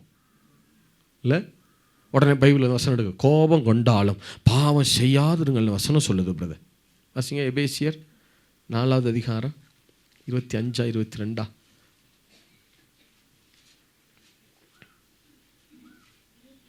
26. தேங்க்யூ. வாசிங்க. நீங்கள் கோபம் கொண்டாலும் பாவம் செய்யாதிருங்கள், அப்ப எது கோபம் பிரதர்? கோபங்கனாலும் பாவம் செய்யாதீங்கன்னு எது கோபம்? சூரியன் அஸ்தமிப்பதற்கு முன்பாக உங்கள் எரிச்சல். அப்ப சூரியன் அஸ்தமிக்கிறதுக்கு முன்னாடி உங்க கோபத்தை நீங்க விடல, எரிச்சலை விடலைன்னா அது பாவம். மூடனின் சிரசிலே கோபம் குடிகொள்ளும். நீங்க நினைச்சிட்டு இருக்கீங்க நான் பெரிய அறிவாளி, உலகம் நமக்கு என்ன கொடுத்துருக்கு தெரியுமா? கோபம் இருக்கிற இடத்துல தான் என்ன இருக்கும்? குணம் இல்லை, ஜீவன் இருக்காது. தப்பு தப்பா உலகம் சொல்லலாம் கொடுத்துடலாம், என்னன்னு வச்சுக்கிறது மைண்டில் போட. கோபம் இருக்கிற இடத்துல தான் குணம் இருக்கும். எங்கே குணம் இருக்கு? வாசிங்க. கோபம் கொண்டாலும் பாவம் செய்யாதிருங்கள், சூரியன் அஸ்தமிப்பதற்கு முன்பாக தனிய கடவுள். தொடர்ந்து வாசிங்க. அப்ப எப்படி நீங்க பிசாசுக்கு இடம் கொடுக்குறீங்க? என்ன பண்ணும்போது? சத்தமா பிசாசுக்கு இடம் கொடாதிருங்கள். அடுத்து வாசிங்க. திருடுகிறவன் இனி திருடாமல் குறைச்சல் உள்ளவனுக்கு கொடுக்கத்தக்கதாக தனக்கு உண்டாயிருக்கும்படி தன் கைகளினால் நலமான வேலை செய்து பிரயாசப்பட கடவன். கெட்ட வார்த்தை ஒன்றும் புறப்பட வேண்டாம். பக்தி விருத்திக்கு ஏதுவான நல்ல வார்த்தை உண்டானால் கேட்கிறவர்களுக்கு பிரயோஜனம் உண்டாகும்படி பேசுங்கள். அன்றியும் நீங்கள் மீட்கப்படும் நாளுக்காக முத்திரையாக பெற்ற தேவனுடைய பரிசுத்த ஆவியை என்னப்படுத்தாதிருங்கள். கவனிங்க, என்ன பாருங்க. முதல்ல சொல்றாரு கோபம் படாதீங்க. என்ன நடக்கும்? சாத்தானுக்கு என்ன கொடுத்துருவீங்க? இடம் கொடுத்துருவீங்க. அடுத்து சொல்றாரு வேலை செய்யுங்க, குறைச்சல் உண்டானவனுக்கு கூட. அது அப்படின்னா என்ன அர்த்தம்னா, அவன் வேலையை அவன் பாரியா போட்டு சும்மா அடுத்த ஆளை போட்டு நீ சரியில்லைன்னு என்ன பண்ணிட்டு இருக்காத. உன் வேலையை நீ பாரு, இல்லை மற்றதை கர்த்தர் பார்த்துக்குவாரு. இல்லை நீ ஏன் நீ சரியில்லை, நீ பண்ணலை, நீ கொடுக்கல, நீ செய்யலை, நீ வைக்கல, நீ அதை பண்ணல, இதை பண்ணல, உன் வேலை ஏதாவது நீ பாரு. அதை சொல்லிட்டு அடுத்து சொல்றாரு ஆவியானவரை. முதல்ல சொல்றாரு கோவப்பட்டு சாத்தானுக்கு இடம் கொடுக்காதீங்க, உன் வேலையை நீ பாரு. அடுத்து கீழே சொல்றாரு ஆவியானவரை என்ன படுத்தாதீங்க? துக்கப்படுத்தாதீங்க. இன்னொரு மொழிபெயர்ப்பில் சோகப்படுத்தாதிருங்கள். சொல்லுங்க, என்ன படுத்தாதீங்க? சோகமாக்காதீங்க. சோகமா இருக்கிற ஆள் எப்படி இருப்பாங்க தெரியுமா? சோகமா இருக்கிறவங்க எப்படி இருப்பாங்க? பேசாம. அப்படின்னா அமைதியா. அப்புறம் அப்படின்னா என்ன? சோகமா இருக்கிறாங்கன்னு எப்படி தெரிஞ்சுக்கலாம்? வெரி குட், எந்த வேலையும் செய்ய மாட்டாங்களா? அப்ப நல்லா கவனிங்க. ஆவியானவரை சோகப்படுத்துறோம்னா என்ன அர்த்தம்னா, ஒரு பக்கம் கோவப்படும் போது இந்த பக்கம் சாத்தான அவனுக்கு இடம் கொடுக்கிறோம், டோரை ஓப்பன் பண்றோம். இன்னொரு மொழிபெயர்ப்பில், பொது மொழிபெயர்ப்பில் எப்படி இருக்கு? சாத்தான் உங்களுக்கு வீழ்த்துவதற்கு உரிய வழியை அவனுக்கு கொடுக்காதிருங்கள். நீங்க கோவப்படும் போது சாத்தானுக்கு வழியை டோரை ஓபன் பண்ணிடுறீங்க. அதே நேரம் இந்த பக்கம் ஆவியானவரை சோகப்படுத்திடுறீங்க. அப்படின்னா என்ன அர்த்தம்? அவரை வேலை செய்ய விடாம என்ன ஆக்கிடுறீங்க? நீங்க சைலண்ட் மோடுக்கு கொண்டு போறீங்க. கவனிங்க, இந்த பக்கம் சாத்தா உங்க வாழ்க்கையில வேலை செய்ய இடத்தை திறந்து கொடுக்குறீங்க. இந்த பக்கம் உங்க வாழ்க்கையில ஏற்கனவே உங்க கூட இருந்து உங்களுக்குள்ள அபிஷேகமாய் ஆவியானவர் இருக்கிறார்ல, அவரை என்ன மோடுக்கு கொண்டு போய் வச்சிடுறீங்க? சத்தமா சொல்லுங்க. அவர் வேலை செய்ய விடாம சைலண்ட் மோடுக்கு கொண்டு போறீங்க. உள்ளதா இருக்கிறாரா? இருக்கிறாரு. நான் கோபப்பட்டாலும் கர்த்தர் பார்த்துக்குவார். எப்படி பார்த்துக்குவாரு? அவரை தான் நீ சைலண்ட் மோடுக்கு கொண்டு போயிடுறீல. இந்த பக்கம் கோவப்பட்டு பேசி பேசி பேசி சாத்தானுக்கு இடம் கொடுத்துருது, டோரை ஓப்பன் பண்ணிடுறது. இந்த பக்கம் ஆவியானவரை என்ன மோடில் கொண்டு போய் வச்சிருது? அவர் செயல்பட விடாம சைலண்ட் மோடில் கொண்டு போய் வைக்கிறது. இல்லை என்ன கோபம் நினைக்கிறீங்க? என்ன பேச்சு நினைக்கிறீங்க?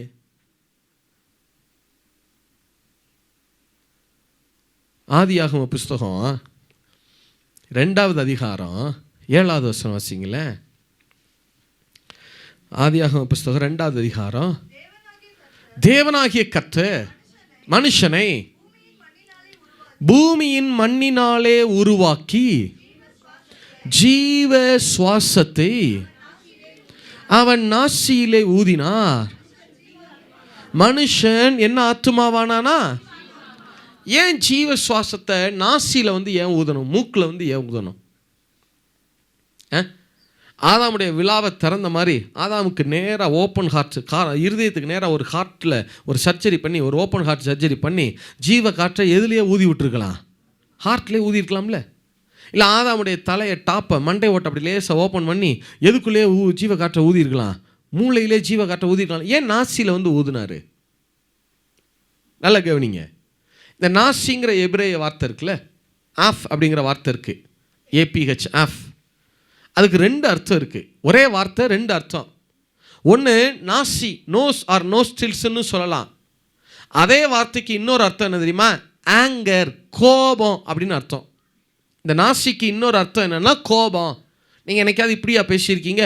என்ன பிரதர் உங்களுக்கு நெத்தி மேலே கோபம் வருது, காது மேலே கோபம் வருது பிரதர், கண்ணு மேலே கோபம், அப்படியா சொல்கிறீங்க?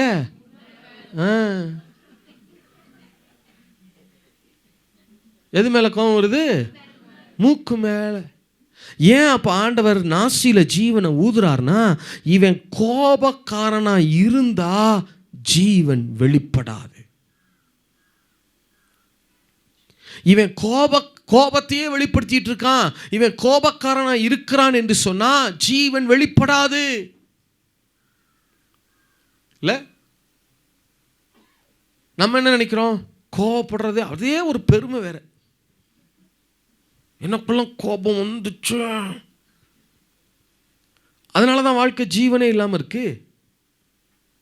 இல்ல சரி, நான் முடிக்கிறேன். ஆண்டவர்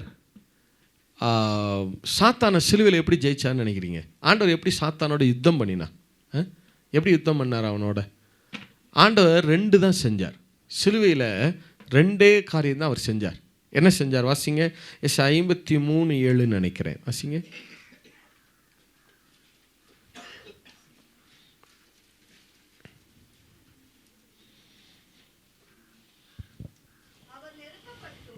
எல்லாரும் சேர்ந்து வச்சிங்க. அவர் நெருக்கப்பட்டும் ஒடுக்கப்பட்டும் இருந்தா, ஆனாலும் தம்முடைய வாயை அவர், சத்தமா சொல்லுங்க, சிலுவையில் இயேசு எப்படி ஜெயிச்சார்னு நினைக்கிறீங்க? சாத்தானோட எப்படி யுத்தம் பண்ணார்னு நினைக்கிறீங்க? சாத்தானை பார்த்து, வாடா நீனு வா, கம்பெடு, நானும் கம்பெடுக்கிறேன், பார்ப்போம், சண்டை போட்டு பார்ப்போம், அப்படியே யுத்தம் பண்ணாரு. சிலுவையில் இயேசு 2 தான் செஞ்சார். ஒரு கட்டம் வரைக்கும் வாயை திறக்கவே இல்லை. அதனால முன்னாடி சொன்னேன், சாத்தானுடைய நோக்கமே சிலுவையில் இயேசுவை வாயை திறந்து நெகட்டிவா, எதிர்மறையா, விஷமுள்ள வார்த்தைகளை, மனுஷனை தண்டிச்சு நியாயம் தீர்த்து பேசுகிற வார்த்தைகளை என்ன செய்ய வைக்கணும்னு நினைச்சான்? பேச வைக்கணும்னு நினைச்சான். ஆனாலும் அவர் வாயை என்ன செய்யல. இயேசுவுக்கு ஏன் இவ்வளவு இடுக்கம் நெருக்கம்னு நினைக்கிறீங்க? வசனம் சொல்லுது, அவர் நெருக்கப்பட்டும் ஒடுக்கப்பட்டும் இருந்தார், ஆனாலும் தம்முடைய வாயை அவரு அவ்வளவு நெருக்குனாங்க, அவ்வளவு ஒடுக்குனாங்க, ஆனாலும் வாயை என்ன செய்யல அவரு. நம்ம என்ன சொல்றோம்? என்னை நெடுக்கிட்டாங்க பிரதர், என்னை பேசிட்டாரு, அப்புறம் நீ திட்டார் பிரதர், அப்புறம் நான் மட்டும் என்ன வாயை மூடிட்டார் தரப்பேன், அதனாலதான் நானும் பேசு. அவர் என்ன சொல்றாரு? என்னை நெருக்குனாங்க, என்னை ஒடுக்குனாங்க, ஆனாலும் நான் வாயை திறக்கல. நம்ம என்ன சொல்கிறோம்? என்னை திட்டாரு பிரதர், நீ வந்து இப்படி பேசிட்டா பிரதர், அதனால தான் நான் வாயை திறந்தேன் பிரதர். அவர் என்ன சொல்றாரு? என்னை நெருக்குனாங்க, என்னை ஒடுக்குனாங்க, ஆனால் நீ நல்லா இருக்கணுங்கிறதுக்காக நான் வாயை திறக்காமல் இருந்தேன், ஆனால் நீ நல்லா இருக்கணுங்கிறதுக்காக நீ வாயை மூட மாட்டுற பாரு. சாத்தானுடைய நோக்கமே இயேசுவை என்ன செய்ய வைக்கணும்? இப்போ அவரை டென்ஷன் ஆக்கி, இப்போ நெருக்கத்தில் பாடுகளில் அவரை டென்ஷன் ஆக்கி என்ன செய்ய வைக்கணும்? அவரை பேச வைக்கணும். இங்கே இல்லை, வனாந்தரத்துலேருந்து அப்படி தான். இந்த கல்லுகள் அப்பங்களாகும்படி செய்யும், இல்லை சொல்லும். மத்தேயு 4:3 தானே? இந்த கல்லுகள் அப்பங்களாகும்படி சொல்லும், செய்யும் கிடையாது. வாசிங்க. அவரிடத்தில் வந்து குமாரனே ஆனால் அப்பங்கள் ஆகும்படி சொல்லும் என்றான். செய்யும் இல்லை, சொல்லும். ஆக்சுவலாக செய்யும் தான் கரெக்டு. எப்படி சொல்லுவான்? இந்த காரியத்தை இப்படி செய்யுங்க அப்படி தான் சொல்லுவான். செய்யும் தான் கரெக்டு. ஆனால் இவன் என்ன சொல்கிறான்? அப்பகலாகும்படி சொல்லும். அவரையே என்ன செய்ய வைக்க தான் ட்ரை பண்ணுறான். அவன் பேச வைக்க தான் ட்ரை பண்ணுறான். பேச வைக்க தான் ட்ரை பண்ணுறான். அப்போ இயேசு சிலுவையில் 2 செஞ்சார். என்ன? ஒரு கட்டம் வரைக்கும் வாயை திறக்கவே இல்லை. அடுத்து என்ன செஞ்சார் தெரியுமா? சிலுவையில் எப்படி இயேசு யுத்தம் பண்ணார்? 2 தாங்க சிலுவையில் தொங்கும்போது அவர் செஞ்சார். ஒரு கட்டம் வரைக்கும் வாயை திறக்கலை. அடுத்து வாயை திறந்தார் பாருங்க. திறந்து பேச ஆரம்பிக்கிறாரு. வாயை திறந்து பேசுனா வெறும் வசனமாக பேசுகிறாரு. 7 வாக்கியங்கள், 7மே பழைய ஏற்பாட்டிலே சொல்லப்பட்ட தீர்க்க தரிசனங்கள். அந்த வசனங்களை பேசி பேசி பேசி பேசி ஜெயிச்சிட்டார். எத்தனை பேர் ஆமேன் சொல்ல முடியும்? எத்தனை பேர் ஆமேன் சொல்ல முடியும்? தன்னிடத்தில் இருக்கிறத பேசல. சொல்லுங்க, தன்னிடத்தில் இருக்கிறத பேசல. அவர்கிட்ட என்ன இருந்துச்சு? பாவம், சாபம், வேதனை, வறுமை, பெண்ணிகள் எல்லாம் இருந்துச்சு அவர் மேல சிலுவையில். தன்னிடத்தில் இருக்கிறதை பேசாமல் தன்னை குறித்து எழுதி இருக்கிறவைகளை பேச ஆரம்பித்தார். எத்தனை பேர் ஆமேன் சொல்ல முடியும்? எத்தனை பேர் ஆமேன் சொல்ல முடியும்? உங்கள்கிட்ட இருக்கிறத பேசாதீங்க. கடன், வியாதி, பிரச்சனை, போராட்டம், இது இல்லை, அது இல்லை, அது சரியில்லை, இது சரியில்லை, அதை பேசாதீங்க. உங்களை குறித்து எழுதி இருக்கிற வாக்கு தத்தங்களை பேசுங்க. 2ல் தாங்க சாத்தான் அவர் ஜெயிச்சாரு. ஒரு கட்டம் வரைக்கும் வாயை திறக்கக்கூடாது. வாயை திறந்தீங்கன்னா ஒன்று அந்நிய பாஷை வரணும், இல்லைன்னா என்ன வரணும்? வசனம் வரணும். ஒன்று அந்நிய பாஷை இருக்கணும், இல்லைன்னா என்ன இருக்கணும்? வசனம் இருக்கணும். இல்லை? சரி, இப்போ நான் முடிக்கிறேன். இப்போ நீங்கள் கேட்கலாம், பிரதர் எனக்கு நல்லா தெரிஞ்சு போச்சு பிரதர், என்னைய சாத்தான் பேச வச்சு தான் என் வாழ்க்கை என்ன பண்ணிகிட்டு இருக்கிறான் அவன். எல்லா காரியத்தையும் செஞ்சிட்ருக்கான் பிரதர், எனக்கு தெரிஞ்சு போச்சு பிரதர். ஆனால் இனிமே நான் தப்பாக பேச மாட்டேன் பிரதர். சொல்லுங்கள், இனிமே என்ன செய்ய மாட்டேன் தப்பா. ஆனால் இனிமே பேசல. ஆனா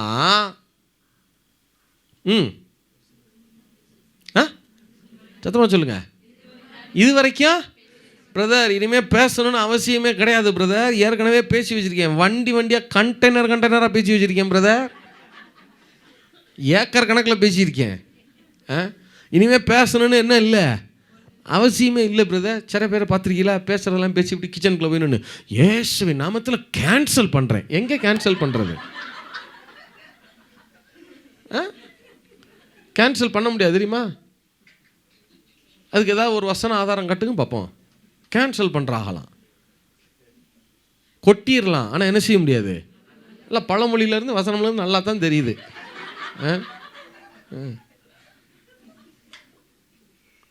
பேசுறலாம் பேசி போகிறது. தனியாக போய் நின்றுட்டு இயேசுவின் ரத்தத்தினால அழிக்கிறேன். ரத்தம் என்ன ரப்பராக எடுத்து கடற்கடன்னு அழிக்கிறது. அதை அழிக்கவே முடியாது தெரியுமா? பேசிட்டா என்ன செய்ய முடியாது, அதை வந்து அழிக்கவே முடியாது. நீங்கள் ரிவர்ஸே ஆகாது இல்லை? அப்போ என்னதான் பிரதர் செய்யட்டும்? நான் அவ்வளவு தவறாக பேசி வச்சுருக்கேன் பிரதர். மரணத்தை நான் அம்பிட்டு பேசியிருக்கிறேன். நான் என்ன தான் பிரதர் செய்யட்டும்? இல்லை, இதுக்கு நீங்கள் ஆதி ஆகமத்திலேருந்து வெளிப்படுத்தல் வரைக்கும் நீங்கள் தேடினீங்கன்னா ஒரே ஒரு இடத்துல தான், ஒரே ஒரு வசனம் தான் இதுக்கு விட சொல்லுது, இதுக்கு வழி சொல்கிறது. இதை சரி செய்ய ஒரே ஒரு இடம் உட்காந்து தேடினேன். ஆதி ஆகமத்திலேருந்து வெளிப்படுத்தல் வரைக்கும் தேடினேன். அப்போ ஆண்டவர் ஒரே ஒரு வசனத்தை காட்டி கொடுத்தார். இது ஒன்று தான் இதுக்கு வழி அப்படின்னு. சொல்லட்டுமா? பிரசங்கத்தை முடிச்சிடவா? டைம் ஆகிப்போச்சு. கம்யூனியன்லாம் வேற இருக்கு பாருங்க. உங்களை எப்படி கொண்டு வந்து நிறுத்திட்டேன் பத்தி. யாருக்கிட்ட இனிமே டைம் ஆகி போச்சுன்னு சொல்லுவீங்களா? சொல்லவா? பிரசங்கத்தை முடிச்சிருட்டுமா? சொல்லட்டா? எடுங்க. அப்போஸ்தலர் 19வது அதிகாரம். பெரட்டுங்க. நீங்கள் பெரட்டுற வேகத்திலே தெரியுது எம்பிட்டு பேசியிருக்கேன்னு. இவ்வளோ நேரம் பயில் புரட்ட சத்தம் கடிச்சா பாருங்கள். இப்போ எப்படி பேப்பர் கிழிஞ்சிற மாதிரி இருக்கு பாருங்க. பரட்டேன். அப்போஸ்தலர் பைபிளை திறக்காதாலும் இப்போ தான் திறக்குது பாருங்க. தரங்க 19வது அதிகாரம் 20வது வசனம் எல்லாரும் சேர்ந்து வாசிக்கணும். அப்போஸ்தலர் 19:20. எல்லாரும் சேர்ந்து வாசிங்க. இவ்வளவு பலமாய் கர்த்தருடைய வசனம் விருத்தி அடைந்து த பவர் ஆஃப் ஓவர்கம் மேற்கொள்ளுகிற வல்லமை. இல்லை, ஒரு காரியம் தப்பாயிருச்சு, அதை சரி செய்து ஓவர் கம் பண்ணி மேலே எழும்பு வருகிற வல்லமை எதுக்கு மட்டும்தான் இருக்கிறது? கர்த்தருடைய வார்த்தைக்கு மட்டும்தான் இருக்குது. இது வரைக்கும் பேசுகிறதெல்லாம் விட்டுருங்க. இனிமே ஒவ்வொரு நாளும் வசனங்களை எடுங்க, வாக்குத்தத்தங்களை எடுங்க, அதை வாயார அறிக்கை பண்ண ஆரம்பிங்க. வசனம் விருத்தி ஆக ஆக ஆக ஆக அது எல்லா தீமைகளையும் மேற்கொண்டு எழும்ப ஆரம்பிக்கும். எத்தனை பேர் ஆமேன்னு சொல்ல முடியும்? இப்படி கூட சொல்கிறேனே, சீக்கிரம் எனக்கு பதில் சொல்லுங்கள். ஆரோன் எதை போட்டாரு? சுத்தமாக சொல்லுங்கள், எதை போட்டாரு? கோல் எதை அடையாளப்படுத்துது? தேவனுடைய வார்த்தையை. அப்போ ஆரோன் கோலை போட்டார்னு சொல்லலாம், அதே வேறு விதத்தில் சொன்னால் எதை போட்டார்னு சொல்லலாம். சரி, ஆரோன் கோலை போட்ட உடனே அது என்னவாக மாறிட்டு? மற்ற எல்லா சர்ப்பங்களையும் என்ன பண்ணுச்சு? அப்போ ஆரோன் கோலை போட்டார்னு சொல்லலாம், எதை எடுத்து போட்டார்னு சொல்லலாம். இந்த வார்த்தையை எடுத்து உங்கள் வாழ்க்கைக்குள்ளே போட்டுக்கிட்டே இருங்க. இது சாத்தானுடைய எல்லா தீமைகளையும் விழுங்க ஆரம்பிக்கும். எத்தனை பேர் ஆமேன்னு சொல்ல முடியும்? எத்தனை பேர் ஆமேன்னு சொல்ல முடியும்? உங்கள் வாயை திறந்தா ஒன்று அந்நிய பாஷை வரணும், இல்லைன்னா என்ன வரணும்? வசனம். பிரதர், என்னால் தவறாக பேசுகிறத நிறுத்த முடியல பிரதர்.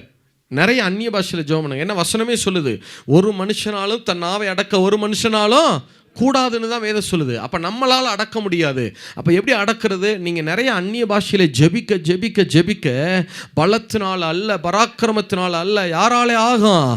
ஆவியானவர் உங்கள் நாவை அடக்கி கண்ட்ரோலுக்குள்ளே கொண்டு வர ஆரம்பிப்பா. எத்தனை பேர் ஆமேன்னு சொல்ல முடியும்? எத்தனை பேர் ஆமேன்னு சொல்ல முடியும்?